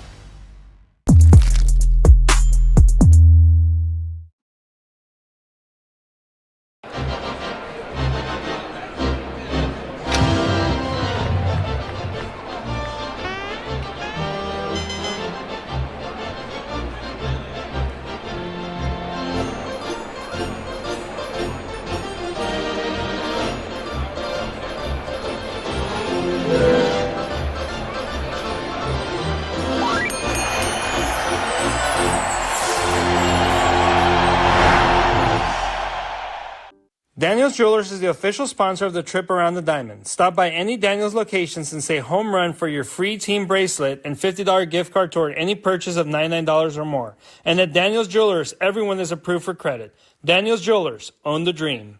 D-backs skipper Torey Lovello talks with Burns and Gambo Friday afternoons at 2:30 on Arizona Sports 98.7 in the Arizona Sports app. Ketel Marte leads off the bottom of the third. D-backs lead it 2-0. But the bigger story is our guest in the radio booth. It is Derek Hall, President, CEO, General Partner of the Diamondbacks. Kind enough to give us a little bit of time. Derek, good afternoon. It's good to see you. How you doing? Oh, doing great. Good to see you guys. Thanks for having me. 0-1 swung on and missed. Marte behind 0-2. Primary focus of having you here today is to talk a little bit about HB 2704. I know Governor Hobbs was here. You guys had a signing, kind of a ceremony. I know you talked a little bit about HB 2704. And for a lot of fans, a lot of questions as this one is rolled foul. I think the biggest thing they need to know is that with this passing, the Diamondbacks, they're going to stay put right here for the next 30 years, and Chase Field going to continue to be the one and only home of the Diamondbacks. Yeah, we still have a little work to do. I mean, because we have to get a lease extension, and we have to put together a new board. It's going to be a new stadium district board. Swinging a miss by Marte. He's down on strikes. But, yeah, I mean, we needed a long-term funding mechanism, and this is what does it. And we didn't create a new tax. That was very important to us. We're taking the sales tax and a portion of our income tax that's generated right here at Chase Field, and the money goes right back into the ballpark. So we're going to be able to maintain, renovate. You know, we need to make this state-of-the-art. This is a very old stadium. It's got a lot of infrastructure needs. We'll address those, and a lot of those aren't very fun for the fans. They're not going to see us fixing cracks and cement and new pipes and the HVAC. You know, those are things that they're not going to see, but that we need. And in addition to that, we'll be able to do some things over time. We're going to have to phase it out because of the off-season events. We don't want too many cranes in here as well. But we'll get some new fan areas. We'll get some new experiential items in this place and more standing room only. But we'll probably have a new video board, new ribbon board this offseason, fix the roof. But lots to do and very exciting times for our fans. I think when people hear this, as the 0-2 now to Carroll, high and outside, you have talked now for over a decade. This has been the most affordable place to watch a baseball game, family of four. The report comes out every year, and they think, okay, well, with this coming in, you guys are going to jack up prices now to pay for some of this stuff, and that's not true as well. Oh, no, we will. No, I'm kidding. No, we take pride in our affordability for sure, and that's not our intention. I mean, we do want to generate more revenue, but let's just get more people in here. And as we invest in this building, more people are going to want to come here and see those changes, enjoy this ballpark even more, create more memories for decades. And, I mean, naturally, there's always going to be inflation, and the prices do go up everywhere. But for the most part, we've been able to hold those down, and we still have our value pricing as well. Very, very proud of that. How long will it take to get all the renovations done? Are you guys on some kind of schedule? Yeah, Candy, we've got our first big stadium meeting tomorrow. We've got our stadium rep coming in from Atlanta. We'll bring in architects pretty soon. But, you know, we weren't sure the bill was ever going to get passed, so we didn't want to get too far ahead of ourselves. Now we're going to get started. So I think it's going to take time, you know, maybe 5-6 years to get that first round of renovations and changes. You guys were just recently in Toronto. You've seen what they've done. That's sort of a model for, you know, a retractable roof and what you can do with a stadium of our ages. They did a terrific job at so many different ballparks. We're going to travel around and see some of the newer, you know, clubs that we like, see what changes we can make. Swinging a pop-up to first, and Berger is going to be called off by Freeman to make the catch. The inning is over. Do you have a little bit more time to stick around? Or you bet. Yeah. All right, we'll keep Derek Hall here for one more half inning. D-backs lead at 2-0 over the Rangers on the Morgan & Morgan D-backs Radio Network. Meet Aaron Judge. Aaron is the captain of the New York Yankees. What a great leader. He's won MVP 2 times. He's also the most dangerous man on the planet with a bat in his hands. Aaron signs every autograph and tattoos every baseball. Aaron foots the bill. Then robs you blind. Aaron's a good guy, the best. Unless you're a pitcher.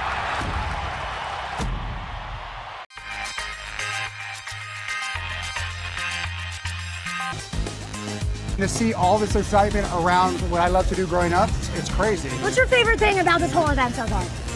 The fusion of sports, entertainment, and cards. That's awesome. Because to me, cards have always been entertainment, and they're getting their just dessert now.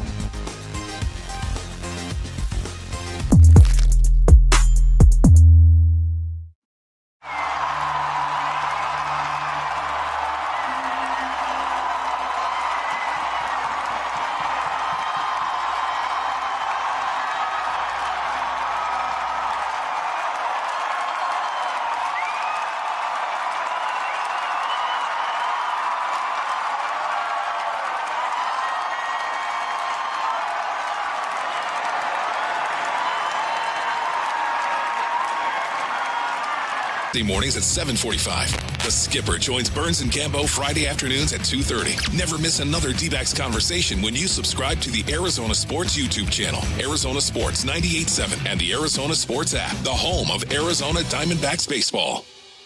D-backs Front Office Focus, Wednesday mornings at 11:45 on Arizona Sports 98.7 and the Arizona Sports app. D-backs have looked terrific so far in this series finale against the Texas Rangers. They have a 2-0 lead as we start the top of the fourth inning.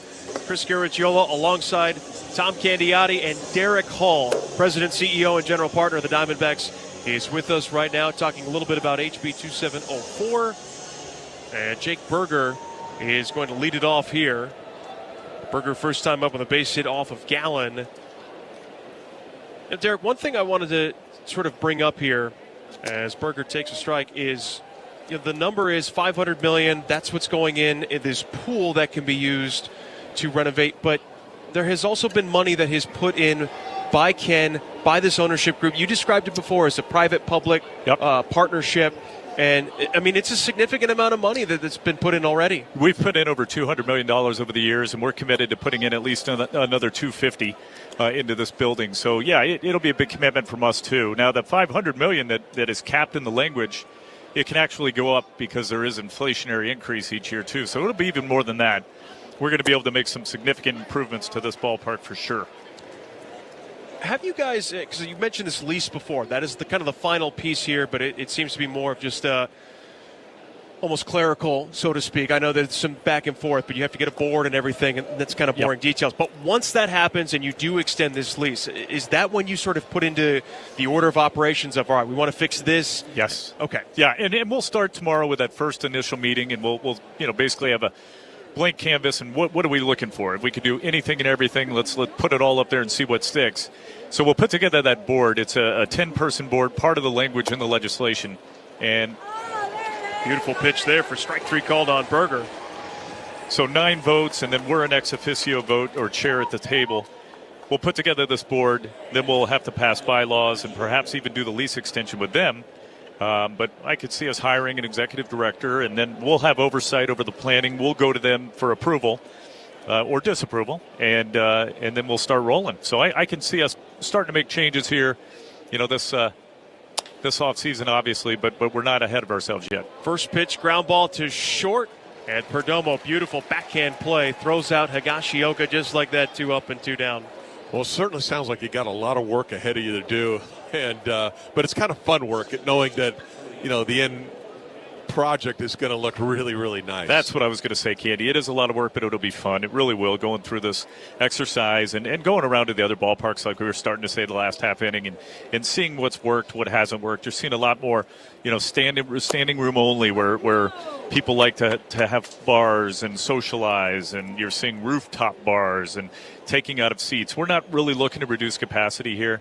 We thought about it for a long time. 50,000 or close to 50 is too many for this ballpark. And if you're building today, you want to be 35, 38, something like that, so you get the intimacy, the supply and demand. Yet on opening day, postseason, concerts, you're glad you have this many seats. So we're gonna work around those seats, and I'm sure we'll reduce in some areas by eliminating sections for different new areas. But we're not going to look to reduce, a quarter of the capacity like we had talked about in the past.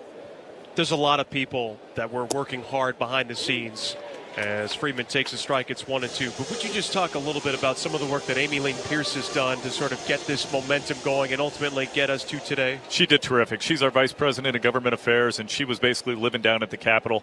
She and our lobbyists, Mike Hayner and Sean Reeve, they worked so hard.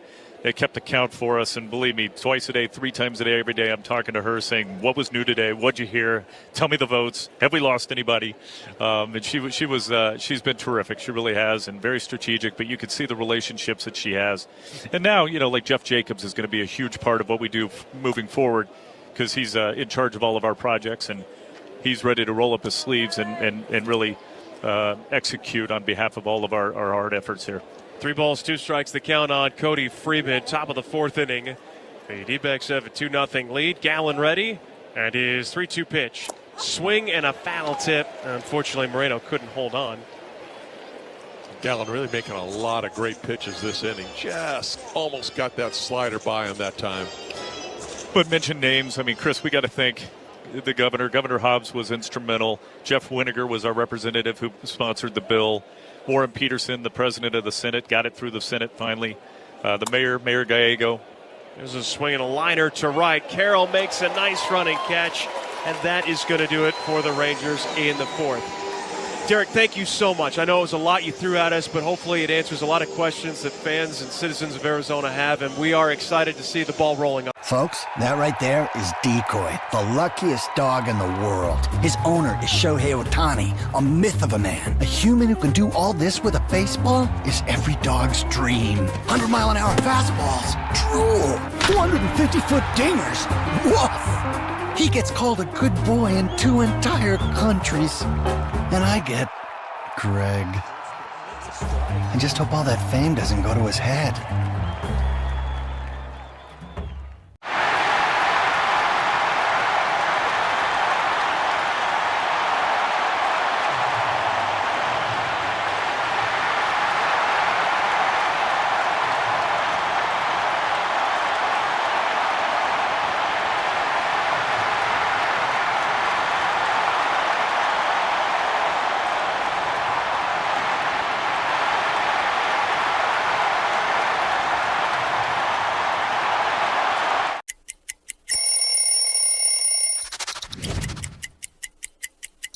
Getting traded to Boston from Chicago. You see here the traditional jersey. I love a road jersey because it says where you're from, and this is simple, clean, and cool. And then you see this patch right here. This is from the 2013 postseason run, which was unlike anything I had ever been a part of, to punch through and hoist that trophy. Boston strong forever, baby. Every diagnosis deserves for a cancer-free future. City of Hope, Phoenix. Pursuing cancer cures at the speed of life. Join the Arizona Diamondbacks for the 12th annual Diamondbacks Race Against Cancer presented by Dignity Health Cancer Institute. The 5K run or walk is downtown at Chase Field on Sunday, September 28th. Register now at dbacks.com/race. The Arizona Diamondbacks play here. Arizona Sports 98.7 and the Arizona Sports app. Bottom of inning number 4 here in downtown Phoenix. Adrian Del Castillo will lead off the home half of the 4th. First pitch he saw from Leiter tapped it foul. D-backs have a 2-0 lead. The count is 0-1. And the pitch to ADC is inside 1-1. Seemed like Candy in that bottom of the 3rd, Leiter had made some adjustments with that fastball, did much better job working ahead, and he got himself a couple of strikeouts. Yeah, I think more than anything, he's settled in, and he had a really quick, an effective inning against the D-backs. 1-1 pitch, a backdoor slider. It's called a strike. It's 1-2. The D-backs, what they want to prevent is letting Leiter get on a roll. Swinging a ground ball right back to Leiter. Kind of made a back shoulder grab almost, and he throws to first in time. Not necessarily how you teach your fielding position, but hey, ball and glove, I guess that's all that matters. That's all that matters. That means it's an out 99% of the time. You see a lot of pitchers, especially hard throwers nowadays, that don't really end up in good fielding position because they're worried about max effort and getting that velo up there, and so they become vulnerable. Seen a lot of guys getting hit, but he made that play fine. Leiter's got a big old glove. And first pitch, Blaze Alexander, he takes a strike. Maybe not as big as Nestor Cortez's glove from Milwaukee. I think it could block out the sun. Here's the 0-1. Alexander swings and hits a soft ground ball, third base side foul. It's 0-2. Right now, D-backs, Rangers, one of 2 games in progress. The Orioles have a 1-0 lead over San Diego as that game is being played in Petco. Padres lost yesterday 6-2 as a swing and miss by Alexander is going to result in another strikeout. 6 strikeouts now for Leiter. Yeah, he's getting himself on a roll. Hard four-seamer. Higashioka's just kind of sitting on the outside part, hits the glove, gets a swing and miss.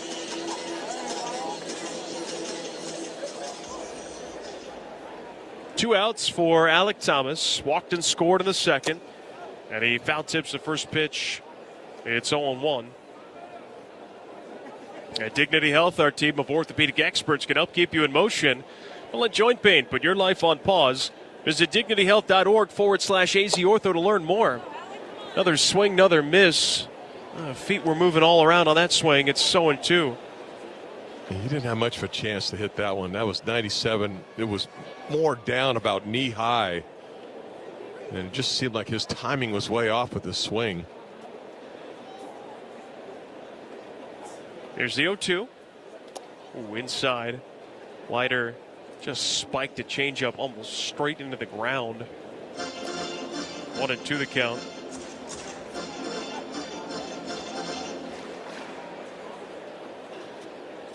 I think most pitchers, when they start looking at the video, they're going to try to throw Thomas away. They may have their misses in, but you're going to get him out of way more often than not. Here's the 1-2. Swing and a ball pulled foul. That was a curveball down and in. And it's a ball and 2 strikes. Oh, Golden Glover. Come on now. Missed it. Can't get a bronze glove that way. No. Or a platinum, I should say. Probably has a bronze glove with that effort. Right. 1 ball, 2 strikes the count. Leiter looking for his second consecutive 1-2-3 inning, and this one swung on a line, hit towards the corner and right. Is it fair or foul? It is foul. AT almost ran into one there. Mistake pitch. Tries to throw a fastball in about hand high, and he just got to that ball and almost kept it fair. Didn't look like it had a lot of hook on it, and it barely went foul. Oh, did it ever just.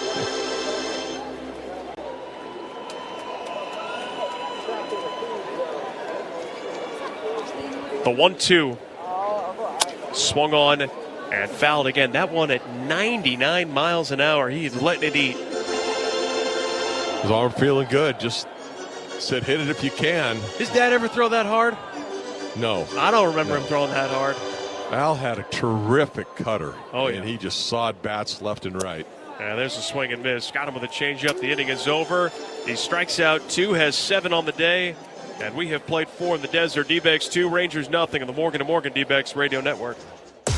Your Arizona Diamondbacks host. That's Gus Judge. His owner is Aaron Judge, captain of the Yankees. His dog park is Yankee Stadium. Ooh, I'd roll in that grass for days. Betty gets to fetch those dingers. I'm sure Aaron chases him like that around the house. Aaron's also the nicest human ever. Just not to baseballs. My human, he eats shredded cheese by the handful. I hope Gus knows just how good he's got it.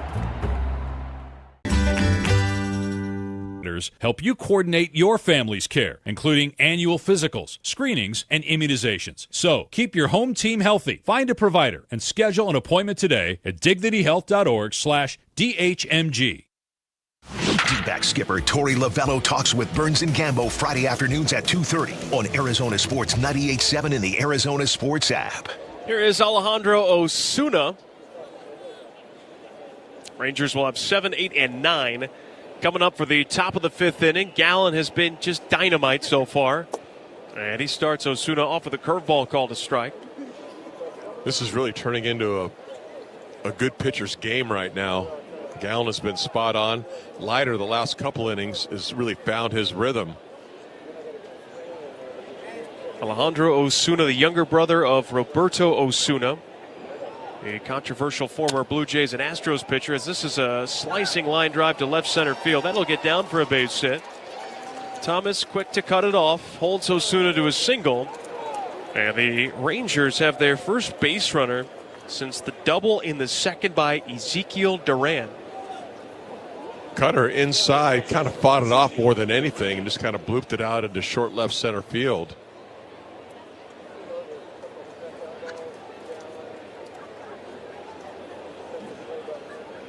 Here is Duran. Gallen trying to get him to put it on the ground once again. And first pitch outside for ball 1. Didn't miss by much. But you're right. Jack Leiter, who opposes Gallen, he is settled in. He's figured it out. And he is going to be pretty tough for the rest of his outing, it would seem. As now the 1-0 missed badly inside for ball 2. Now Leiter has thrown 69 pitches, so how many more innings can he go? 1, maybe 2, maybe. But still, right now a 2-0 lead. As this pitch is a check swing deflection foul. We've seen quite a few of those on both sides. Guys just not quite sure. Yeah, and that's really a testament to the pitchers and their stuff. I mean, their stuff is, both of them are commanding the strike zone, and and both their stuff has been great in this game. The 2-1. And a strike called. 2-2. And this is really good to see with Gallen again, really backing up his last performance that he had in L.A. Now, that was a real special one there. But again, he's throwing the ball well here.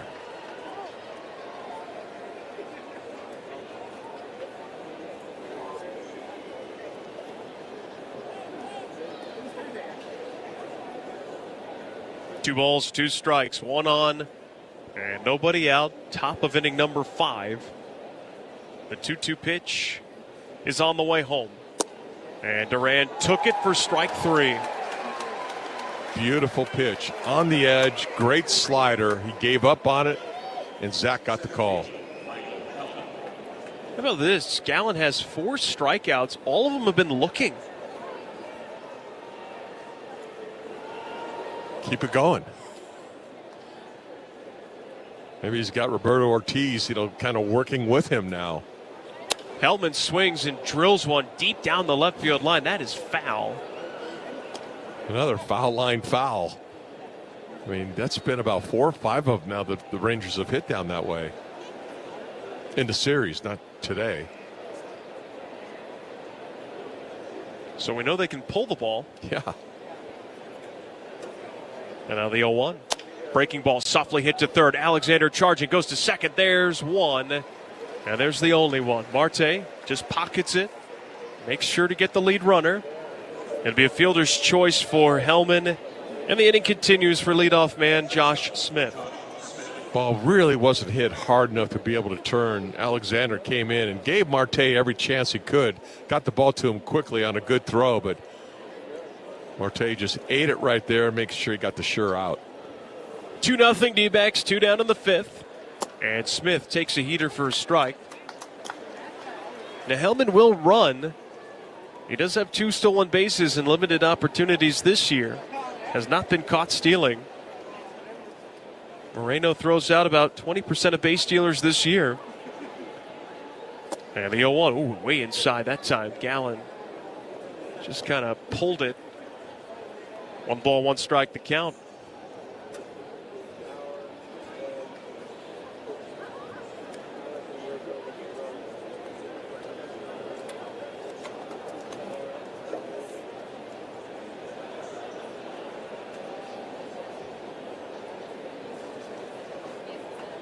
Really cycling through the signs, can't get on the same page with Gabby, so now Gallen just punches in the sign that he wants. Runner goes, the 1-1 is taken, the throw to second, too high. It'll be a stolen base for Hellman, his 3rd. And the Rangers have a runner in scoring position with 2 down. He had a great jump. Quick first couple steps and gets in easily. It makes this a little bit more difficult with the runner now in scoring position. Gallen steps off.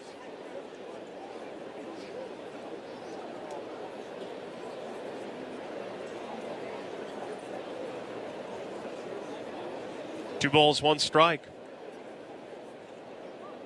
Here's the pitch. High and away. 3-1 the count. You got Langford on deck. That feels like a bit of a worse matchup. Yeah, Langford hasn't done much against Zach, but still, he's the guy with the power. 3-1 curveball, locked up Smith. He took it for strike 2. 3-2 the count. That's what I love about Gallen. Any pitch, any time, any count, doesn't matter. 3-1 curveball, dropped it right in like it was a whole home thing. Lots of shakes. Now he's ready. And the 3-2 pitch. Fastball, and fouled it away.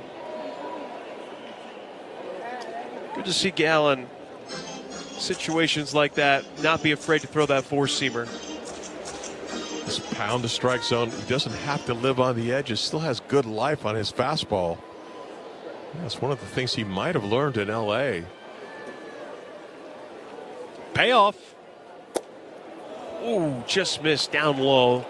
And that's ball 4. Well, Smith put a good at bat on him there. That was a take that was just a little bit under the strike zone.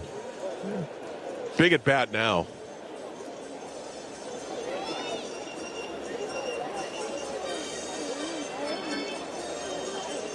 That brings out Brian Kaplan, the pitching coach, to talk about some of the do's and don'ts against Wyatt Langford. And as they chatted up, a reminder that if you've been injured in a car accident or slip and fall, we're batting over $20 billion and counting. Why? We're Morgan & Morgan, America's largest injury law firm and proud sponsor of the Arizona Diamondbacks.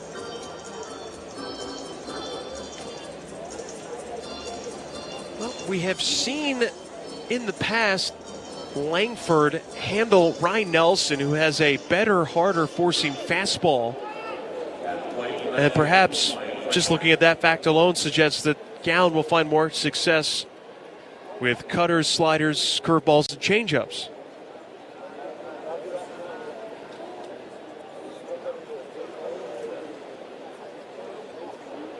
I think the important thing here is to stay on the edges. Here's the first one. Too low. Rangers with runners at first and second, 2 outs. The D-backs have a 2-0 lead. Gallen up to 73 pitches.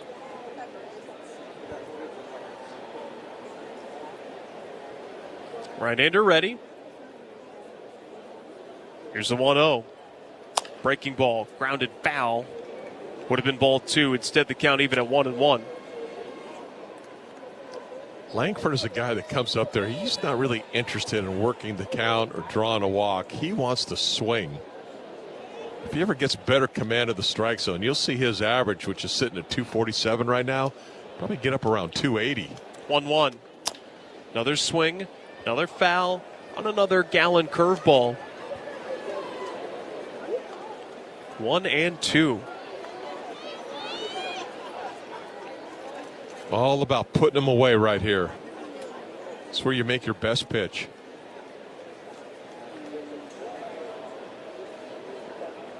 The 1-2. Curveball missed outside. Tried to get him to chase that one. Nice pitch, a little bit off the plate. Really feeding him a lot of curveballs, just like you had kind of mentioned. It's amazing that Langford's hitting breaking balls better this year than he is fastballs. 2-2. In the dirt again. Ball 3, 3-2. Changeup.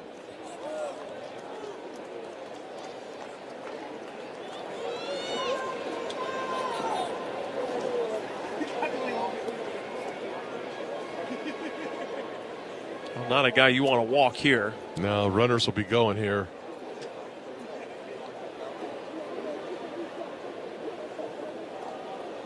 Here's the 3-2 pitch. Swung on and driven out to deep right field. Carroll is going back to the fence. He will make the catch right in front of the wall. And that was a long ride for Langford, but he came up just short. Gallen keeps the Rangers off the board. We go to the bottom of the 5th, 2-0 D-backs on the Morgan & Morgan.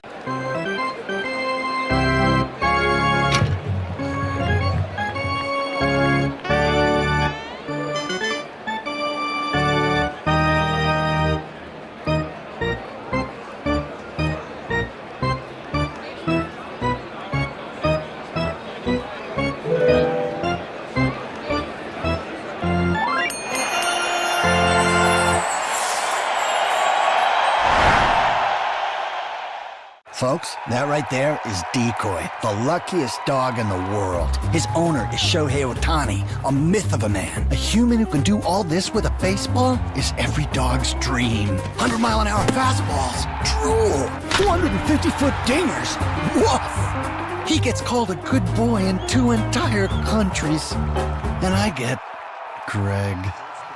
I just hope all that fame doesn't go to his head.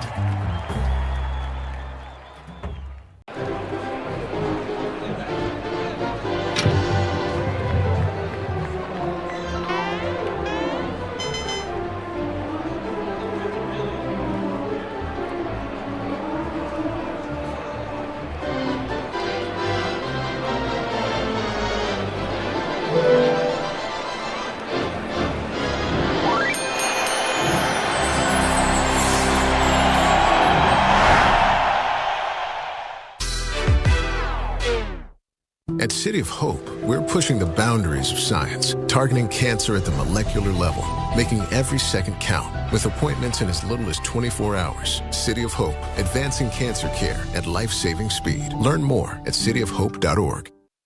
D-Backs Front Office Focus, Wednesday mornings at 11:45 on Arizona Sports 98.7 and the Arizona Sports app.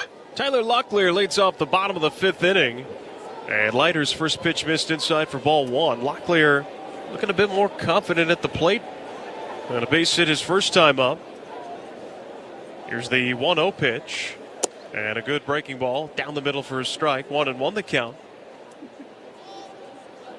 It'll be Locklear, McCarthy, then the top of the order in Perdomo. Now the wind to the 1-1. Swing and a miss. Really well located slider that time. It's 1-2. This slider comes in about almost 89 miles an hour, but it has good break to it. A lot of depth. 1-2 is in the dirt. Tripled up on that pitch. 2 balls, 2 strikes the count.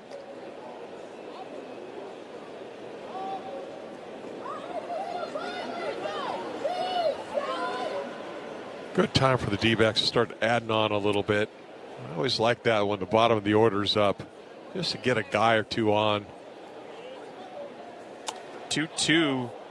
Kind of a slow motion swing that time from Locklear, like he was just trying to foul it away. That was a changeup. He must have been fooled. Well, you're right. He was kind of swung like one of us.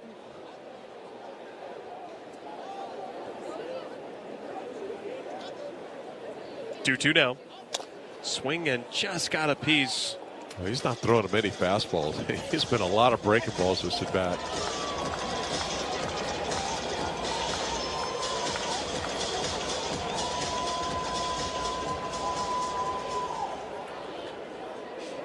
Hard to believe after this week the D-backs have one more homestand left. This is 2-2. It is swung on and tapped foul. Of course, the Red Sox will be in town for 3 games Friday, Saturday, Sunday. D-backs are on the road to San Francisco, to Minneapolis. 2-2 pitch. Inside, full count. What a nice at bat Locklear's working here. He's seeing the ball well, too. Not chasing pitches out of the strike zone. You see this happen a lot when guys are starting to get a little bit more comfortable in their environment and being in the big leagues. Let's hope that's the case with Tyler. Swung on and a shallow fly to right center field. It is Osuna on the move. And he makes the catch.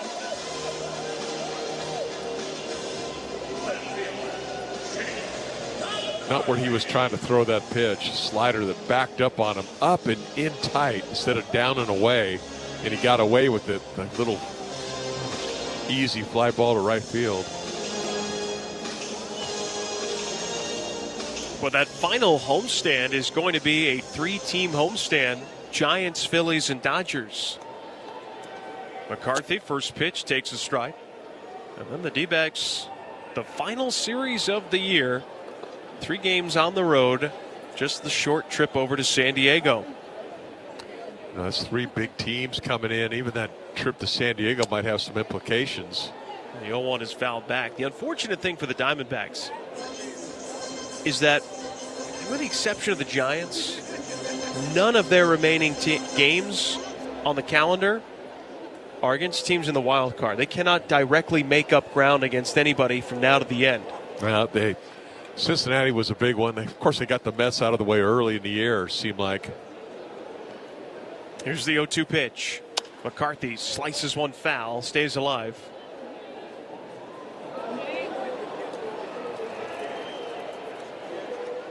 St. Louis, they just kind of finished off right before the All-Star break. Maybe that was right after the All-Star break. Here's the 0-2. That's outside, 1 ball, 2 strikes. D-backs, they are ahead of the Cardinals. Actually, both have the same record entering play today. D-backs have a 2-0 lead. Giants, 1 game better, 70 wins, 69 losses. And they've been on a heater. Yeah.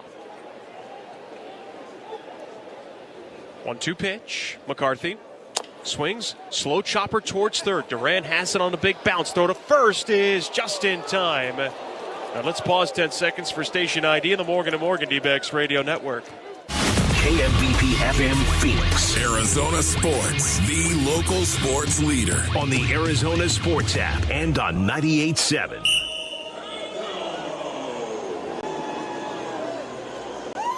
Two down, top of the order for Perdomo. This Friday, enjoy a free post-game concert featuring Flo Rida, presented by Coors Light Bird's Nest. Visit dbacks.com/Flo Rida for concert field passes to see the show from the field. Well, that pitch to Perdomo, a strike. Oh, and 1 the count. Perdomo's struggling against Slider. He's not seeing the ball well against him, at least the first couple of bats. The 0-1 breaking ball's in there for strike 2.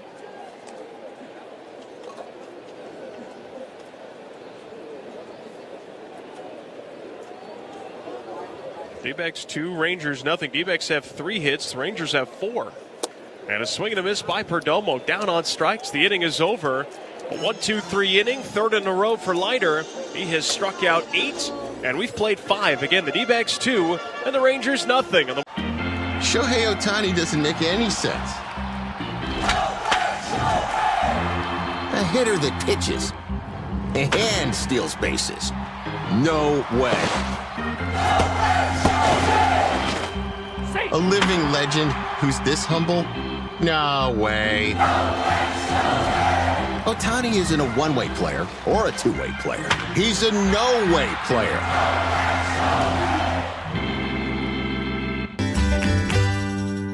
$50 off any $99 purchase. Visit danielsjewelers.com/baseball to get your voucher. That's danielsjewelers.com/baseball. You can redeem at any of the 100 Daniels Jewelers stores nationwide. Own the dream with Daniels Jewelers. The Arizona Diamondbacks play here. Arizona Sports 98.7 and the Arizona Sports app. Jock Peterson leads off the 6th inning. And Gallen back on the mound. His first pitch is outside for ball 1. It'll be Peterson, Berger, and Higashioka middle of the order. So it's kind of a big inning for Gallen as the 1-0 pitch is low. Ball 2. Getting up there with his pitch count now also. That's 80 right there. Now the wind of the 2-0 pitch. And strike called. 2-1.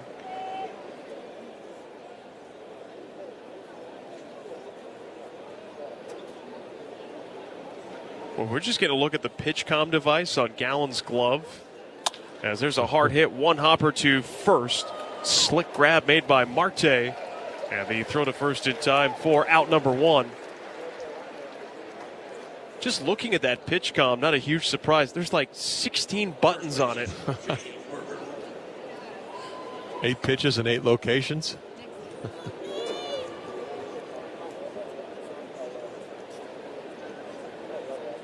Here's the first one to Berger. Hard hit. 2-hopper to short, bobbled by Perdomo. Picks it up with a bare hand. And the throw not in time and not on target.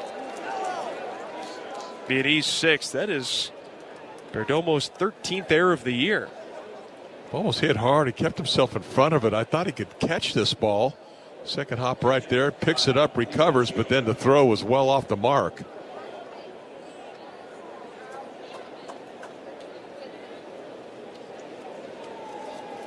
Perdomo's had now a couple of errors, 3 errors in this series alone. Yeah, 2 of them have been throwing.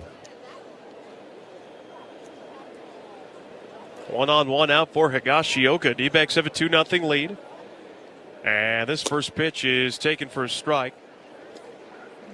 Well, the way the Rangers have been swinging the bat, at least in this inning, pretty aggressively. You know, Gallen gets a ground ball double play. You might see him out for the 7th inning. Yeah, let's hope that's the case. Breaking ball is high. And they count 1-1.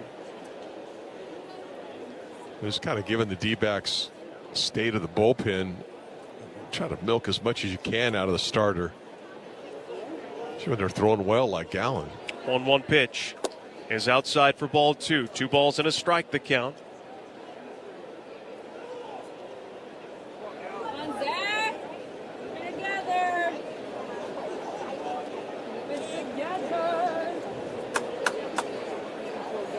Two balls and a strike. Higashioka today's 0 for 2.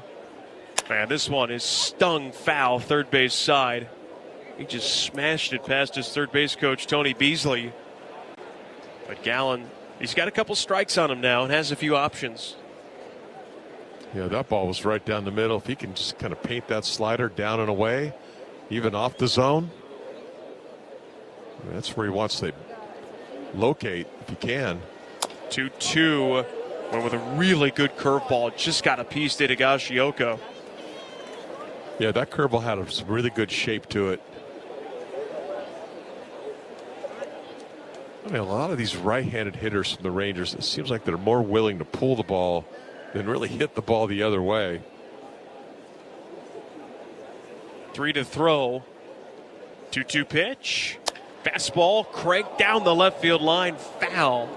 I mean, that's another ball with plenty of home run distance that if it were about 15 feet to the right, would have been a home run. And the Rangers, to your point, they've done that all series long. Just hammering balls foul. The right-handers, they just can't keep it fair down there. The 2-2 is low. Full count.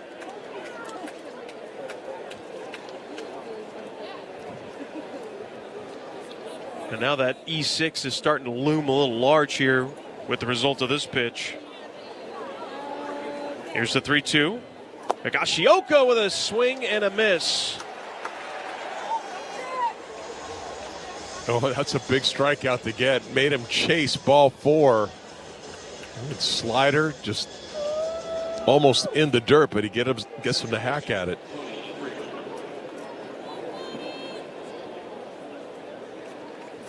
Shop your favorite Exotico products at Fry's Food Stores and earn points on D-backs rewards for game tickets, exclusive merchandise, and more. Visit frysfood.com/D-backs for details. Freeman is 0 for 2. Gallen trying to make it 6 shutout in the books as the right-hander's up to 91 pitches. The first one to Freeman is taken for a strike. Now the count 0-1.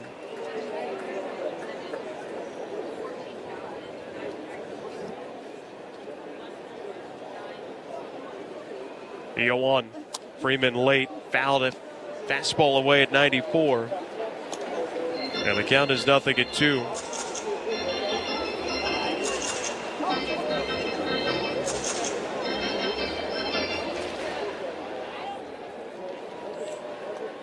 Well, after this game today, first the 0-2. In the dirt, lovely pick made by Moreno.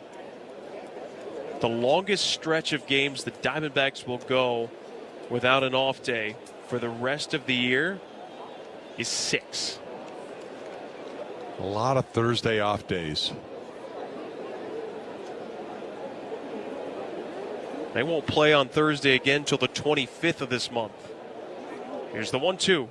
Low and away, 2 balls, 2 strikes. So teams can be much more aggressive with their bullpens. It's almost like the final 3 weeks are designed to sort of make it feel a little bit like a playoff atmosphere, where starters are pulled short, where guys go to their bullpen. There's the 2-2. Swung on, and that one smashed foul third base side.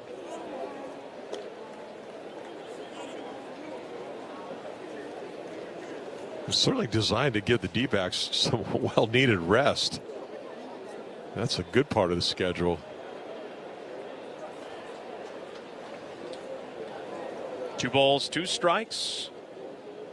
And now the pitch from Gallen is grounded left side. Third baseman has it. Alexander to Marte for the force out, and the inning comes to an end. 6 shutout in the books for Gallen this afternoon. He sends us to the bottom of the 6th inning, where the D-backs lead the Rangers 2-0 in the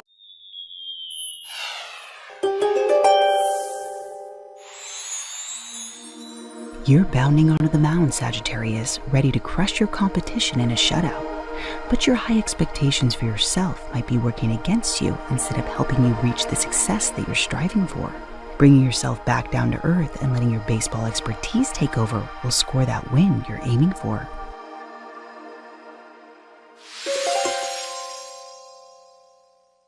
Interrumpimos este video para recordarte que puedes endulzar tu día con una dulcerapia de la lechera.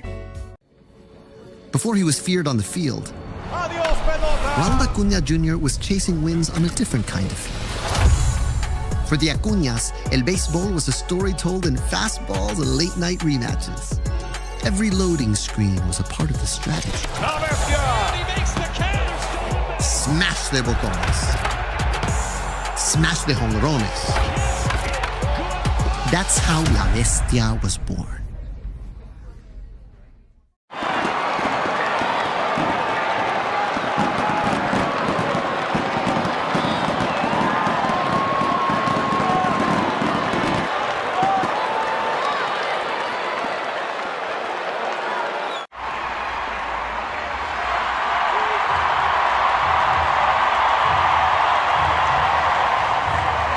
LLC, an eBay subsidiary. Purchase a Stranger Things special event ticket pack for Friday, September 19th and receive an exclusive hat and D-backs versus Phillies game ticket. Get your tickets now at dbacks.com/strangerthings. D-backs skipper Torey Lovullo talks with Burns and Gambo Friday afternoons at 2:30 on Arizona Sports 98.7 in the Arizona Sports app. Ketel Marte leads off the bottom of inning number 6. And first pitch, check swing, ruled a strike, says Bill Miller. Over at third, count is 0-1. Rangers right now trailing these Diamondbacks 2-0, but D-backs got a run in the first, a run in the second, nothing since. They've been held to 3 hits. Both teams have committed an error as Leiter's 0-1 is just smashed foul first base side. That was almost a warning shot from Marte as he hit that ball almost 110 miles an hour. He's got a lot more than that, as we saw last night. Well, that ball just jumps off his bat. Here comes the 0-2 pitch. Swung on high, bouncer towards first, backing up his Berger, and underhands to Leiter covering at the bag. 1 up, 1 down. Kind of a charity hop to Berger, stayed back on the ball, and Leiter was over there plenty of time to put out Marte. Diamondbacks have not had a base hit in this game since Tyler Locklear's single in the second. Carroll doubled in the first. He struck out in the third, and now here he is in the 6th. Leiter's first pitch. Carroll pops it up, out of play. It's 0-1.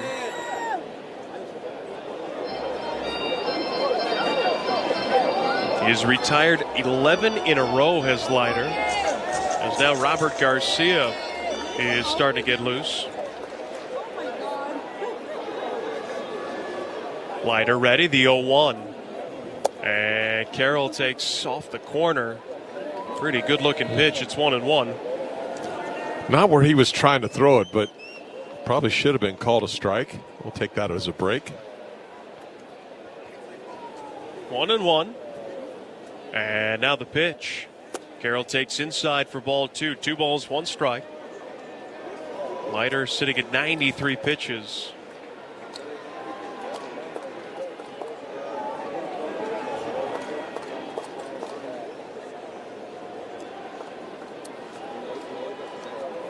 The 2-1. Carroll takes low. Good eye right there. That's being selective. Laying off the changeup.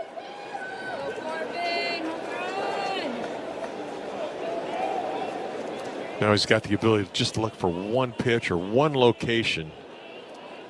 3-1. And that's off the mark, ball 4. A 1-out walk to the very speedy Corbin Carroll. And the D-backs back at business here in the 6th. Gotta believe he's going to try to run. Leiter, 13 stolen bases given up with 1 attempt. In his career, Higashioka has thrown out guys at about a 20% rate. This year, that is down. He's only thrown out about 16% of base stealers, and he's had a large sample size to work with. First pitch, Moreno taking all the way, looks at a very generous strike. It's almost as if he was just waiting for Carroll to steal right there. But Corbin wasn't ready to go.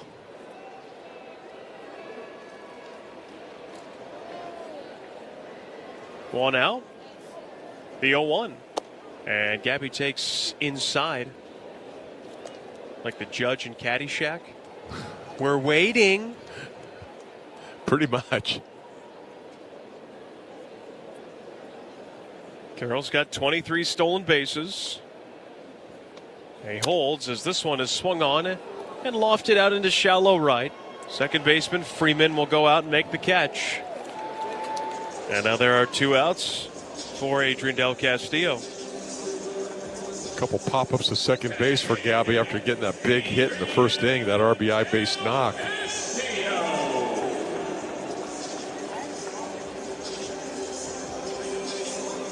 Well, Leiter's getting that very end. That's 98 pitches that he's thrown.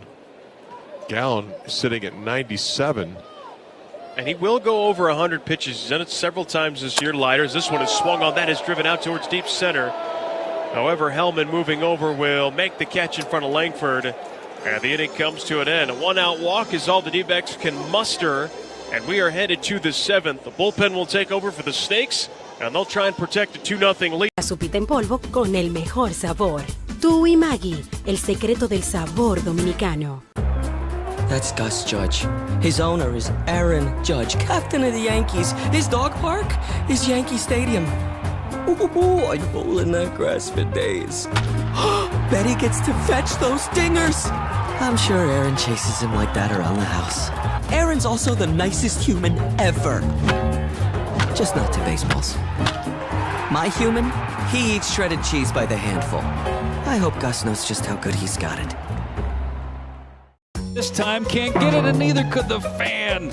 Boy, just when you don't wear flip-flops.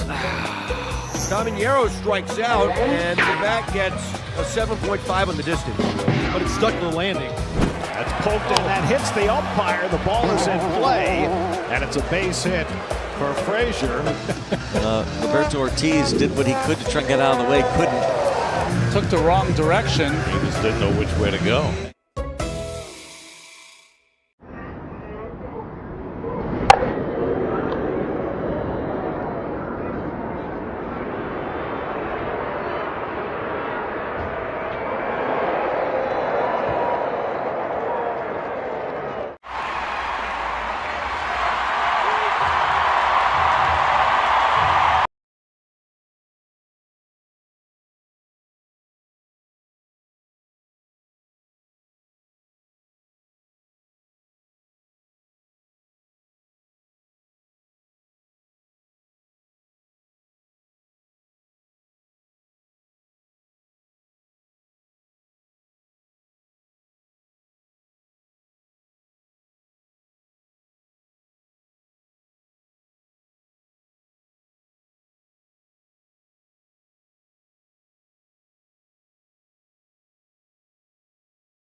I was so inspired by what you were making that I want to do my own all-star ballpark bite, but I'm thinking we take some of that brisket that you make, and I'm going to do like a little slider.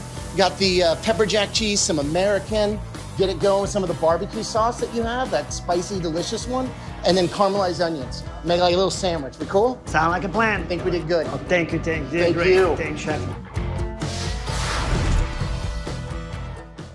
Yeah, the big right-hander comes in with 2 outs and nobody on base. 2.29 ERA, 41st appearance of the season. And the big thing right there, 37 strikeouts, only 6 walks. So if you're looking for a free pass, you're not going to get one from Martin. He's going to throw strikes. Let's see if Cattell can get a hold of one of those. 2-0 is the Diamondback lead. And maybe a late 2-out rally imminent here for the D-backs. The 1-0 swung on by Cattell, launched foul. You don't see Cattell late that often on a fastball. He was late that time. That was right down the pipe also. Of his 25 homers, a majority of them have been from the left side this year. He's been better left-handed than right, which is kind of a surprise. There's the 1-1. Marte swings, shoots a little one-hopper up the middle. It's cut off by the shortstop, Smith. And the throw to first in time. Really nice defensive play. The inning is over. And now it's the last chance for the Rangers. They need 2 to tie it up. They need 3 to take the lead when we come back on the Morgan & Morgan D-backs Radio Network. D-backs. Meet Aaron Judge. Aaron is the captain of the New York Yankees. What a great leader. He's won MVP 2 times. He's also the most dangerous man on the planet with a bat in his hands. Aaron signs every autograph and tattoos every baseball. Aaron foots the bill. Then robs you blind. Aaron's a good guy, the best. Unless you're a picture.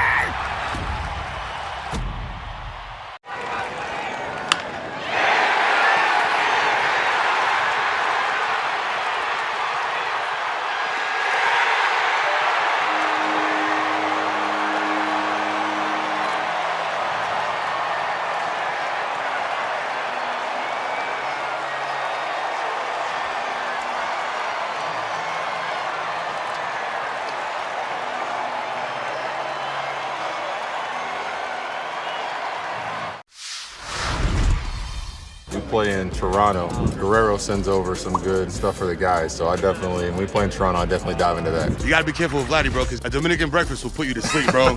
¿Cómo está sonando la comida dominicana ya? La comida dominicana ya no sé cómo está sonando, porque obviamente mi esposa me cocina. O sea, hay restaurantes, pero no voy a comer comida latina. And Gambo Friday afternoons at 2:30. Never miss another D-backs conversation when you subscribe to the Arizona Sports YouTube channel. Arizona Sports 98.7.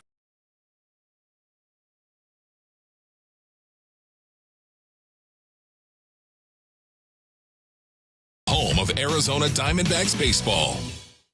D-backs Front Office Focus. Wednesday mornings at 11:45 on Arizona Sports 98.7 and the Arizona Sports app. One final pitching change, hopefully for the Diamondbacks this afternoon, as Jake Woodford is on to pitch. 0-3 record, 5.04 ERA, 17th appearance, and looking for his 3rd save of the season. He will face Cody Freeman to start the 9th inning. First pitch, and Freeman takes a strike. Call to the bullpen is brought to you by Sanderson Ford. Best play in a new Ford is at Sanderson Ford. Woodford replaces the scoreless inning by Andrew Saalfrank. As this 0-1. Missed a bit outside. 1 ball, 1 strike the count. Well, the key right now, you're at the bottom of the order, but just don't give up any base runners here. Only a 2-run game. I think it's Rangers with 5 hits, D-backs with 3 hits in this game. And the 1-1 is another called strike. Friedman behind the count 1-2. Suit up this season at MLBshop.com. Check out the largest selection of authentic jerseys, caps, hoodies, t-shirts, and more. Visit MLBshop.com for your D-backs gear and today's special offer. Woodford ready, the 1-2 pitch. And that one way outside. 2 balls, 2 strikes, the count.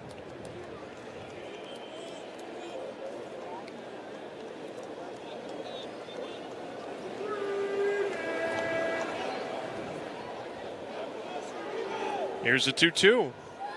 Swung on and foul. That was an aggressive swing with 2 strikes. You know, you'd never think of this from Freeman because you look at his stance. He's choking up on the bat. You didn't think he would swing, take those types of swings, but we've noticed he can do some damage.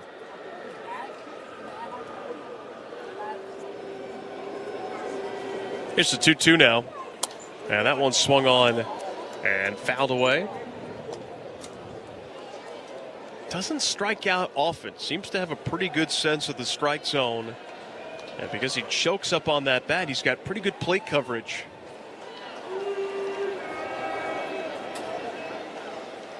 Here's the 2-2. And that's outside. Full count now. First batter efficiency. Yeah, no free passes. Make them earn everything.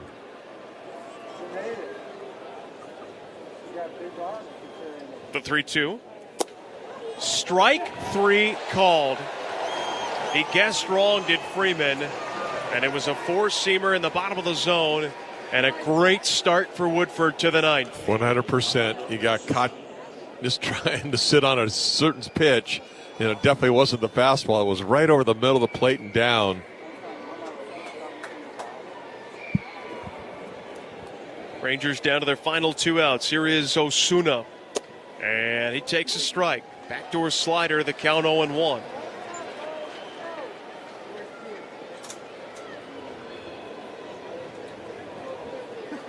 Osuna's 1 for 2 with a single, a walk, and a stolen base.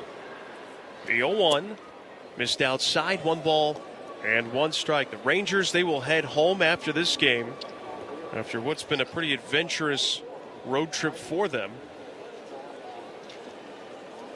And if they do not come from behind in this one, as the 1-1 pitch is swung on and fouled left side out of play, this is going to be a significant dent to their wild card aspirations. They pulled themselves within 1 after winning the opener on Monday, but losses in each of the next 2 games. We're closer to 20 than we are 30 in terms of games remaining on the calendar. Woodford ready. And the 1-2 is upstairs. 2 balls, 2 strikes, the count. They probably felt as hot as that team had been coming in here to Arizona, and they probably thinking minimum they're going to win the series, and they're looking up right now. They might lose this series. Here's a 2-2. That's nowhere close.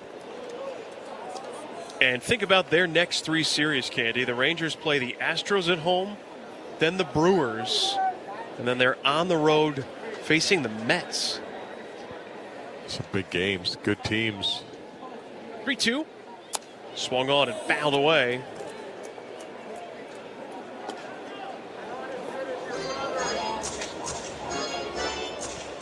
Osuna trying to get a rally started. Duran is on deck for Texas.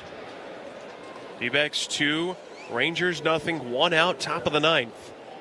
Another 3-2 pitch from Jake Woodford is again swung on and fouled. Better pass at the ball that time.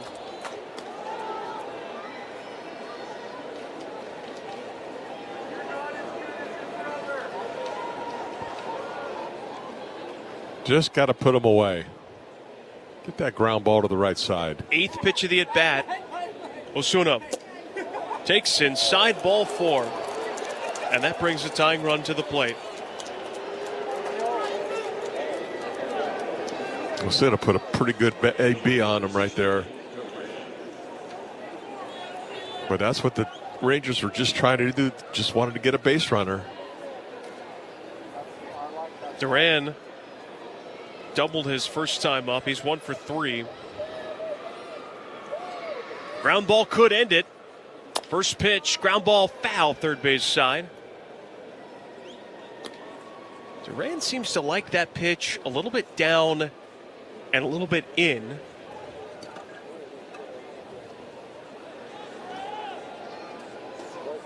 Kyle Backus is warming up. D-backs have an off day tomorrow. As this 0-1 pitch. Swung on, that's hit into center. And coming in is Thomas to make the catch. 2 outs. And the last chance for the Rangers now, the responsibility of Dylan Moore. Moore not an easy out. Kind of a bigger kid. He's got 10 home runs on the season.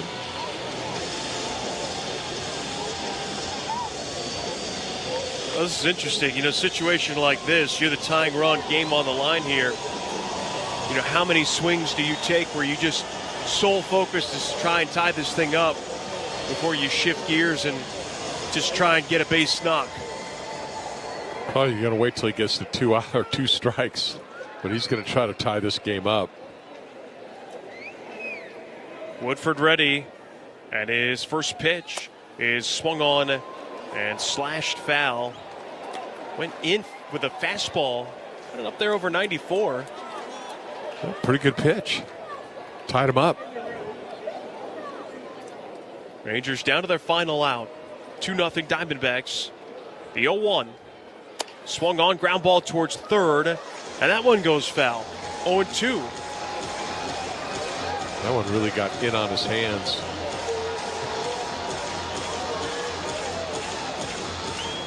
Got to make him chase one here. Throw that sweeper off the plate. See if he'll chase it outside.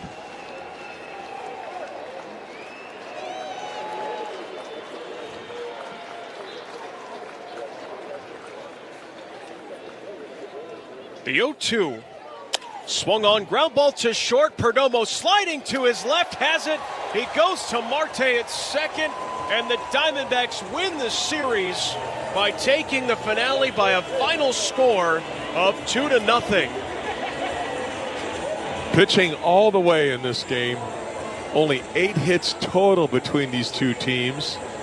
And Gallen's going to be the winning pitcher, and he deserved it. He pitched outstanding baseball. 6 shutout innings from the Milkman. His September looking awfully familiar to what we saw from his August. And you're right, without the